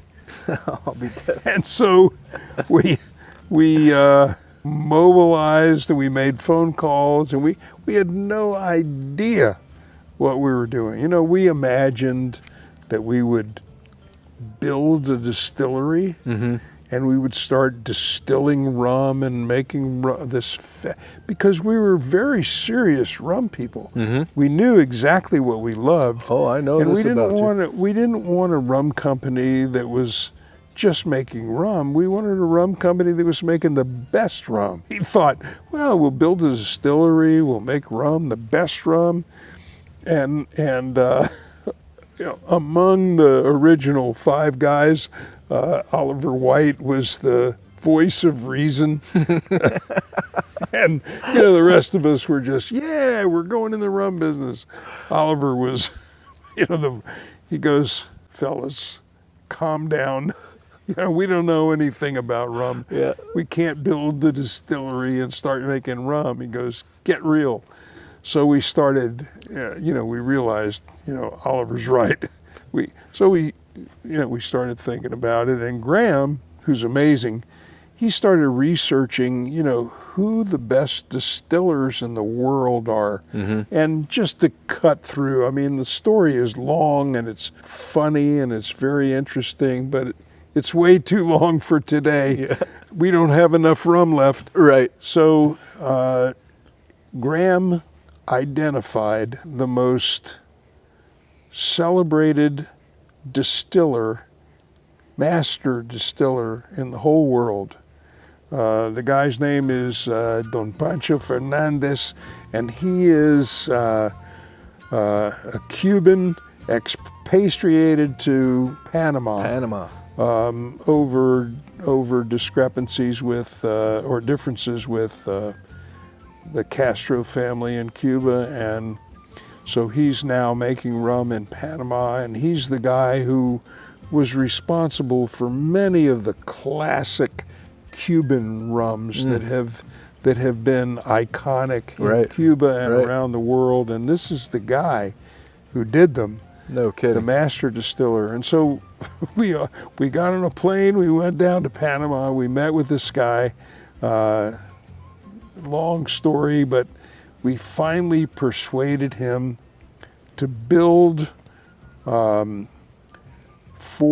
reserves for us, aged reserves for us, and to make this aged liquid available to us, which is a huge big deal. It sounds like the Frigate rums are not blended. They're actually aged reserves. There's an 8-year, a 15, and a 21. Okay. And Don Pancho had these reserves, made them available for us. We, in concert with him, and as a result of our knowledge and love of rum, we knew what we wanted in a rum. And Don Pancho knew how to make it. Wow. As no one else knows how to make it. And so, over time and through much tribulation, one of the partners, a Bahamian named Clint Kemp, was waiting when he was a kid on the flats in Abaco bone fishing, and he found a bottle, a British rum bottle from the 1600s. Oh my gosh. And the bottle was remarkable, all hand blown and crooked and everything, and we wanted our bottle to be like that. And so we searched the world, really Graham searched the world and found someone who could make a crooked bottle, and so that's our crooked bottle. Then we went through all the tribulations of finding a distributor for the rum, which we did. Another wonderful long story. I mean, this has been a journey fraught with the most wonderful stories and happenstances and serendipitous events. But at this point, we've settled in. We have a supply chain. We're getting ready this coming year to make our move and to become a real rum company. But we're satisfied that we have, just to end the story, just before COVID, or just after the beginning of COVID, they had the International Rum Symposium. They held it in South Florida instead of in Europe where it's normally held. In the symposium, we entered our 8-year reserve, and we entered our 21. It's very expensive to enter these things. We had no money. We had no sales. We had nothing. So we entered the 8 and we entered the 21. In a blind tasting, amongst the greatest master distillers in the world, the 8-year won a bronze medal. Ooh, wow. The 21 won a gold medal for best rum under 25 years, and it won a second gold medal for best rum in the entire symposium. Wow.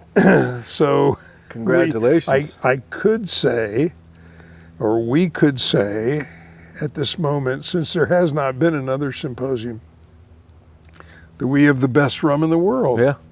I used to remember the Andros Island Bonefish Club. You remember Rupert. Rupert spent a lot of time in Cuba, and he would always come back with the best rum and the best cigars. Now, I'm not a cigar smoker, but a lot of my clients, everybody would be sitting around with Rupert drinking really good rum. And that was the only time I was ever exposed to good rum. You know, we just don't get it in Columbus, Ohio. Really? Well, it's Captain Morgan's, and it's all this. It's spiced rum. It's this and that. And you know, when I started hanging out here and we started teaching these schools, you know, you introduced me to this, and it is. I have developed a taste for it, and it's kind of funny. I learned very quickly to drink it neat, to say the least. You don't put it on ice. You don't mix it with Coke. You don't. And it's kind of funny. Or Mountain Dew. Or anything. You drink it straight, you drink it neat, and you sip it. And it is delicious. And it's been funny. You know, we meet our students, for those of you that haven't been here, which is many of you, but we meet our students out at the top of Flip's driveway, or at least I do. And then I usually play some sort of joke on them and tell them Flip doesn't know that we're coming and be super nice. But I also tell them, okay, we're gonna drink some Frigate Reserve Rum, and I say, whatever you do, don't ask for ice and don't ask for Coke. And sure enough, and they all look at me kind of funny, like, how can you drink rum without Coke? I know. And then, so we've set the precedent, and nobody has ever asked for ice or Coke or anything. Yeah. And then they all come up and they say, this is amazing. I've never drank rum like this. And it's really been cool. And I know, you know, I think I saw on social media, several of our students from our January school, they chimed in when they saw the pictures from this past weekend, and they said, sitting at home all alone drinking Frigate Reserve Rum. One of those was Jason Helterbrattle, of course. Yeah, of course. But this has just now become sought after, you know, I'm sure, from everybody that's tried it. You guys have made a fantastic name for yourselves. I hope that at some point we get it in Columbus, Ohio, and in the north. I mean, you're primarily... This year? Yeah, this year it'll happen. Excellent. Right now you're primarily in the south, but you're about to make a big move, and and everybody is about to hear about this. Yeah. Well, the bottle is super cool. That's one of the neat things about it. The label is fantastic, and now the frigate bird has just become an icon. You've got hats, you've got belt buckles, you've got my cabin that I'm staying in is the cowboy cabin, but also known as the frigate cabin. I've heard you say that. And then the saying on the bottle, and I think a slogan for the company, is "Life on the Wing." Well, that's where we are. That's where all of us are. Yeah, life on the wing, and especially the group that came together to make this happen. I mean, there's hardly more life on the wing than Oliver White. For crying out loud. No, he's gone. That guy is the wing. Constantly soaring. Yes, he certainly is. Well, I can vouch. I've developed a taste for it myself, and I thank you. You know, I think I mentioned to you recently when you called Mad River Outfitters to buy some stuff, and I said, "No, you don't have to pay for it. We'll call it a rum fee," because I've had my fair share of rum during the schools and post schools and what have you. So, well, thanks for sharing the story, Flip. We really appreciate it, and I'm sure our listeners will appreciate that. And even if you're not a rum drinker, I would suggest you give this a try. It is theoretically the best rum in the world, gold medal winning, bronze medal winning. And so, okay, which one is your favorite? There's the 8, the 15, and the 21? Long story. I like them all, but my go-to is the 8. I like to think of the 8-year as being the closest to the barrel of all of the reserves. I do like them all, and there are occasions when nothing will substitute itself for the 21, but my go-to is the 8. Yeah. Well, I'm looking at a deer right over there in the woods. Look at that. Yeah. She's looking at us too. Yeah. So recently we were down in Florida and found ourselves on the St. Johns River Marsh on the airboat of Mr. Flip Pallot. And Flip and I took a little break for lunch and got to talking about leaders. And I asked Flip to explain how he selects the proper butt section. So let's jump right over and learn about this bell curve from the man himself. So Flip, I've got my Mangrove Coast rod, which I think is perfect for this scenario, for what we're going to be doing today. And then my Flip High Vis Sightline from Cortland. And as we all know, the first thing that we do when we buy one of these lines, we get rid of the loop. I'm going to do it. Okay. We didn't litter.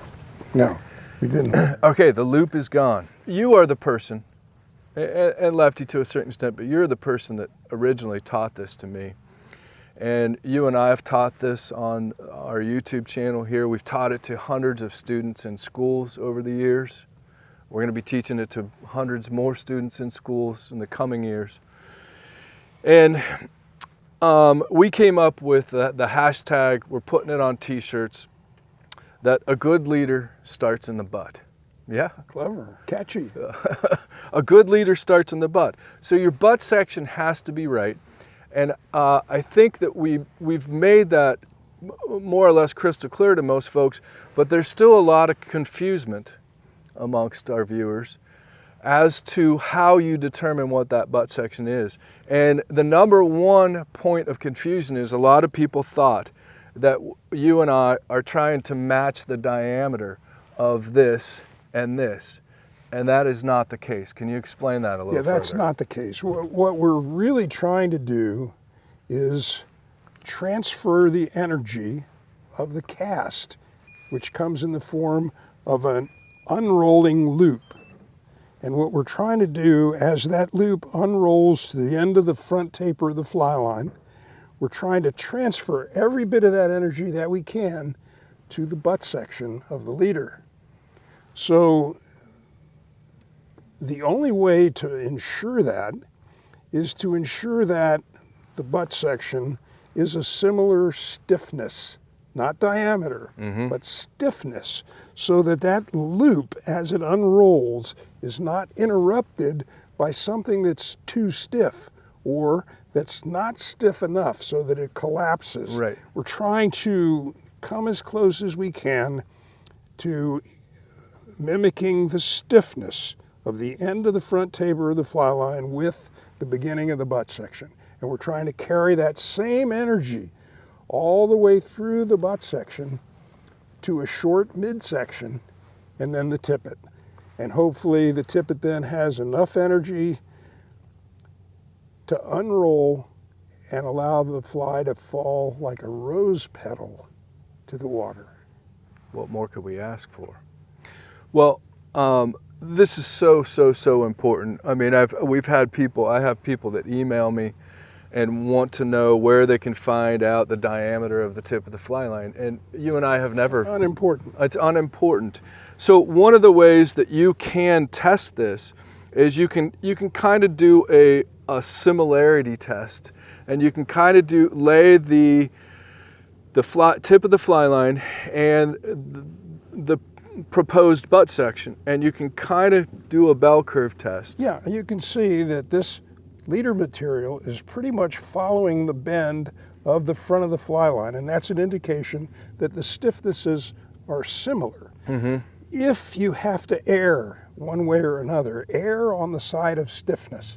In other words, if you can't get the exact same stiffness, try to have the butt section be a little stiffer. And the reason for that is that the stiffness doesn't contemplate the energy of the loop unrolling.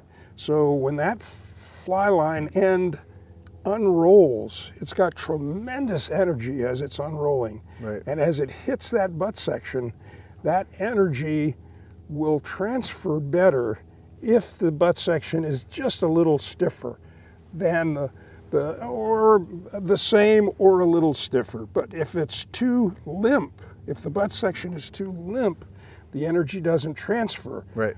The butt section begins to collapse and lose energy. The end of the fly line will be allowed to kick downward and send the energy downward, and the butt section will go downward accordingly. And so your energy has to make a U before it begins to transfer toward the fly. Well, then your leader's flopping all over the place. So that transfer, that moment when it leaves the end of the fly line and picks up the butt section is critical. Yeah.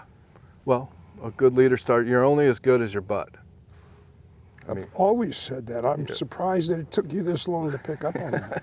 Well, you know, I typically, a lot of our folks know that I use a lot. And this was, I think, taught to me by Lefty and Kelly Gallup years ago. I've always used Maxima. I know that you're using the Cortland leader mono or mono leader material. Yeah, you know, I like the Cortland for this reason. It's limper.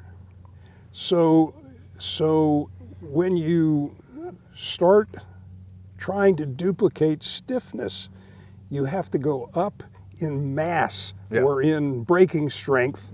So where you might be using 30 here with Maxima Clear. With Maxima Clear, I might be using 40. Right. Or, well, probably 40 with Cortland. And Right. the advantage that I feel like that gives me is additional mass. Right. So and as a benefit, higher breaking strength. I mean, it's not going to matter. It's not going to matter in the butt section, Right. but so that's also very important. If, for example, I mean, you mentioned to me earlier today that on a 6-weight you're going to use 40. On an 8-weight you're going to use 50. A general rule of thumb, it of course changes with the kind of butt section you're using, the leader material, the stiffness of the end of the fly line. All these things are variables. Different fly lines have different stiffnesses in their cores, thicker coatings. And so what I would suggest is if you're starting from zero and you just don't know, pick up the phone, call a pro shop, call Mad River Outfitters and say, hey, look, I'm using this fly line in this weight. I'm trying to figure out what butt section I can use in such and such a fishing situation. And clearly somebody there is going to know. Well, and also the critical part again is we have to know what material you're going to be using, or we suggest what material you're using. Because again, you can't say, if somebody just says use 30 pound, well, we don't know what 30 pound is. We don't know what the stiffness of that material is. So you can't just say use 30 pound, use 50 pound. I need to know, what are you using? Are you using Maxima Clear? Are you using Maxima Ultra Green? Are you using Rio? Or are you using Cortland leader mono? And then we can determine what pound test. And then that translates then into diameter, even though we've determined that diameter really has nothing to do with it. But still, instead of saying 30 pound, I can say 22 thousandths, excuse me, 22 thousandths Maxima Clear, or in Cortland, it would be, I believe, 24 thousandths, which is 40 pound in the Cortland. So you can't just say use 30 pound for your butt section. That's just not practical, and it's not an educated response. Yeah. So you're right, and here's the thing which you just touched on, and this is so outrageously important, is that a 6-weight is hardly a 6-weight anymore. Yeah, it's closer to an 8 or a 9. And so if, let's say we're rigging up a Flip Pallot line, it's going to be one thing. If it's a Rio outbound short, it's another thing. If it's so you can't just say a 6-weight requires 30 pound butt section. It is. You used to be able to say that. Correct. When an 8-weight was 210 grains, and we knew what it required, but that's no longer. Now you have such a tremendous selection of, if nothing else, just core stiffnesses. Yeah. So you have got to deal with all that. Yeah. So that's so important. So you're right. The best thing to do, you can do this and you can get an idea per your fly line that you're rigging up and get an idea. And then of course the cast is going to be your final exam, as you always say. If that leader straightens out real nice and pretty for you, you got it. If it flops around or your loop opens up because the butt's too stiff, then you know you've got to change that butt section. But you also don't want to be tying 6 or 8 or 10 different knots on here to figure it out. So call a pro shop or call Mad River Outfitters. It's what we do. I mean, we study fly lines for a living. And Pat Kelly, Ryan Ratliff, Andy Jensen, Katie Johnstone, everybody that works at the shop can tell you exactly what butt section you want for what scenario based on the particular fly line that you have. So we've cut the loop. We know how that goes. You've been known to call those evil or evil. Evil. And now we're going to snell using this tool, which I think you gave me maybe in the 1920s. And so we're going to snell a butt section on there, and you want me to have an 8-foot butt section. So I'm going to go my wingspan, and then I'm going to go half my wingspan. And that worked out perfectly. That worked out perfectly. And so I'm going to snell that on here, and this is 22 thousandths. My tippet is probably going to be about 10 or 12 thousandths, so I'm going to put, my midsection is going to be how long? Well, here again, a difficult question to answer because the fishing situation changes. And so let's say that you wanted to have a 14-foot leader. Your butt section is going to have to, your midsection is going to have to be longer than the midsection that you would use on a 10-foot leader. Right, okay. So the fishing situation will tell you how long you want that midsection to be, because the tippet pretty much always is going to be about 15 to 18 inches. Right. Sometimes 20 inches, but that's about it for the tippet. Yeah. And it'll be shorter, closer to 15 inches, if you're going to be using a bite tippet, like you're fishing for snook or striped bass or anything with a rough mouth tarpon, things like that. So I would say we're fishing for panfish, bass, crappie, whatever we can get here in the marsh, and you don't need a terribly long leader. I would say that if you have a 12-foot leader, you're in good shape. So your butt section, your midsection in this case, you're using a 9-foot, or I'm sorry, you're using an 8-foot butt section. So why not go with 18 inches for your midsection? Sounds fair. You don't have to have a super long leader for this. Right. Well, I'll tell you what, I'm going to snell. So 18 inches is, I know that this is 9 inches. So just double this, and or approximately. It doesn't have to be precise. No. But you do want that butt section to be super long. Okay. Because that longer butt section will allow you to transfer that energy further out toward the fly before it hits that midsection and begins to bleed the energy off. And it kicks it right over. Yeah. You know, the last thing I want to say, and then I'm going to snell this butt on here and we're going to go fishing, is that I want to make this very clear that this formula, what we're talking about here, is for what I call and we call contact fly fishing, which is what we're doing here. This is not a leader formula for trout, for dry flies or nymphs. It is just absolutely not, because you don't want a nymph leader to straighten out. This is for contact fly fishing, where you're going to throw the bug, the rod's going to come down and you have contact with the fly. You're popping a popping bug, you're moving that shrimp, you're moving a tarpon fly, you're moving a streamer in a trout stream. So a lot of people were confused when we first started talking about this type of thing, thinking that this is what they would want to do for dry fly fishing, and that's not necessarily the case. I do use it for dries, especially when I'm using attractors. Okay. Yeah. And I'm trying to get the energy further out. I mean, if I'm using large dries or attractors, I do use this because it will turn that leader over. But if you're using small dries and you're using nymphs, wrong deal. Wrong deal. Yep. All right, I'm gonna get to snelling, which takes me mere moments, and we're gonna get this leader going. There it is. So there you have it, friends.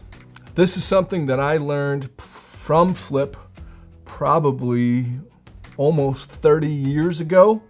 It's been the foundation of our leader concepts and our leader builds here at Mad River Outfitters in the Midwest Fly Fishing Schools.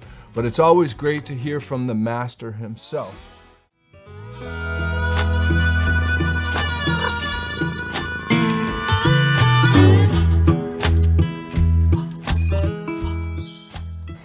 Well, Flip, thanks so much for being here and participating.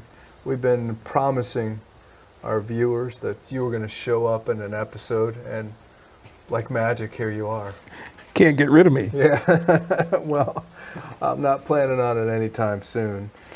In every single episode, every single class I teach, private lesson, the things that you taught me over the years pop up in literally every lesson I teach. And, you know, there was a website, and it was all about flipisms. Flipisms. Flipisms, yes. It was all flipisms from the Walker's Cay Chronicles and all the stuff you've done over the years. And how did I miss this website? I don't know, but it was a pretty cool website, and you could read through all the different flipisms over the years. So I kind of took the phrase and ran with it. And there's a lot of flipisms that creep into my everyday life and my everyday teaching and the episodes that we do here on YouTube. And I think some of those are wildly, wildly important to people learning how to fly cast and to fly cast properly. So I kind of made a list. And if we could just talk about them briefly, and then of course we'll try to go a little bit more in depth here with rods in our hand. But the first flipism that I mention in every casting lesson that I ever do, and this goes back to a time when you and I were fishing in the Everglades, probably 2005, 2006, somewhere around there. But I would make a fly cast, and I think we were targeting snook and redfish. We were teaching one of our schools, and you would say to me, Brian, that was half of a cast. I said that? Yes. You're sure that that I said this was Flip Pallot? Okay, yes. All right. You're sure? No, and you were right. You were right.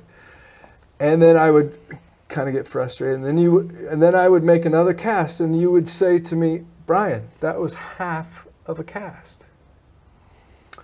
And I never quite grasped in that moment. And I told you this story earlier. I think I went back to the hotel room that night, and I called Diane. I said, Diane, Flip hates me. He's telling me I'm making half a cast. Diane said, no, he doesn't hate you. He loves you. He's trying to teach you. So here the next day, I made half of cast, and we sat down, and you said, Brian, you came all the way from Ohio to Florida. Why don't you go ahead and make a whole fly cast? And then you proceeded to teach me what that meant. And I think that since I learned that lesson, and since I learned to correct that, every single person that I ever work with comes forward too soon, and they make half of a cast.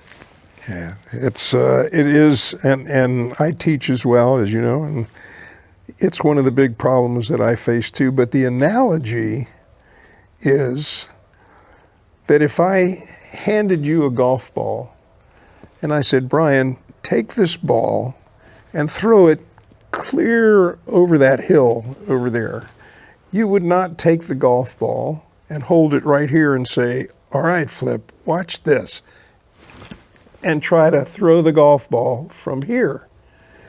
You would put the golf ball way back here and make a long, slow acceleration to a stop to throw that golf ball. Well, if you thought in terms of the tip of your rod doing the same thing that your hand would be doing in throwing a ball, you would get it. You would put the rod tip way back here and have a long, slow acceleration to a stop with your rod tip, and you would make a perfect cast every time. And you would be using the lever, which is the rod, over the longest possible distance. You would not put the rod tip here and try to make a cast from here. Thus, half of That's half of the cast. I've often used an airplane taking off a runway. And if you creep forward too soon, which is what we're talking about, creep, or then you're asking the pilot to only utilize half the runway. You want to use the full runway for that plane to take off or come in for a landing. This led to the next flipism, which was, I've heard you say this before, that if you ever have a casting instructor that says, don't break your wrist, you should run from them. I never said that. No, you didn't? Did I? Maybe I made it up, but I'm pretty sure. If I didn't say it, I wish I had said it. You know, you said it. You said it. If a fly casting instructor says, don't break your wrist, you should run from them. And along the same lines, to increase the distance that your rod tip travels, you taught me many, many years ago to break my wrist. And I think this is probably the most important thing that I now teach my students, and that helps them the most, and especially helps them maximize their expensive fly rods. Yeah, there is a school of thought in casting that avoids breaking the wrist, and that works very, very well, but you have to do other things to make it work. And those other things that you have to do to make that system work, where you do not break your wrist, is very good, very effective, but it's not good in fishing situations. Mm-hmm. And I'm an angler. You're an angler. If I were doing some other form of casting for beauty or for accuracy and accuracy games and things like that, where the wrist is stationary and the elbow moves and that all works, but not for angling. Yeah. Well, if you're moving your arm, you're taking away from the bend of the fly rod and what the fly rod does for you. In a way, you are, and in accuracy games, that helps, mm-hmm. because you're taking things out of the equation that you can't control as easily. But in a fishing situation, you need the flexibility,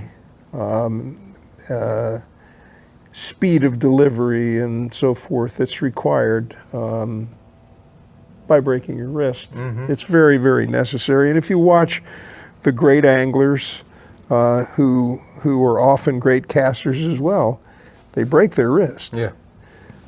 Well, when we got here this morning and sitting around the fire drinking coffee, you showed us a picture of Lefty that just spoke volumes, and it basically is exactly what we're talking about.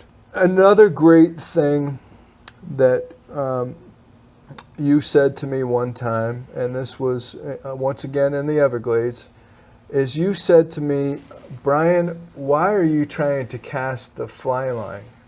And you said, don't cast the fly line, cast the leader and the fly. I don't think I said that either. I'm pretty sure it was you. Oh, it was? Yeah. Okay. Well, I understand it. I get that. Again, in fishing situations,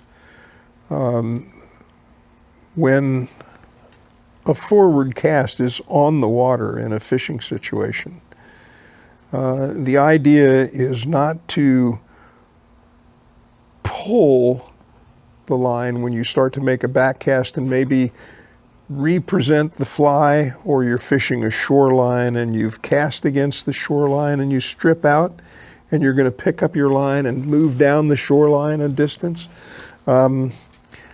People tend to try to pull the line through the water or pull the line out of the water. Or they rip it off the water. Or rip it off the water, and all that does is collapse the rod.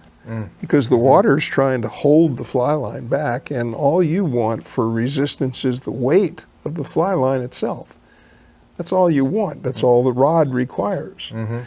But when the water is trying to hold the line back and you try to pull, the rod collapses and loses its resiliency and ability to make a proper backcast. So there's a way to avoid that. That was one of the greatest lessons for me, and I'm sure I was ripping the fly line off the water. My call it speed stroke or power stroke was way too long, and once I started focusing on basically I would wait until I have the tip of the fly line off the water before I launch and haul, and just lifting the leader. And you even made the comment a little while ago about actually just cast the fly. If you concentrate on casting just the fly, it just becomes virtually effortless.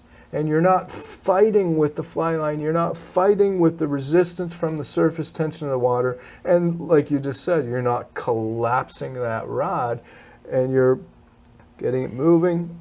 And then you haul and launch the leader and the fly off the water, or think in terms of just the fly. I like that even better. There's another reason for doing that. When you rip the line off the surface of the water, the fish hears that. Yeah. Fish hear that easily. As part of that, and part of that lesson that you taught me many years ago, was I tell people, don't ever let them know you're coming, of course, but don't ever let them know that you're leaving. Yeah, it's a good way to look at it, sure. And last but not least for today, I use this all the time, and people are often shocked when I say this, but this was a flipism, and yes, it was you. I don't remember these things.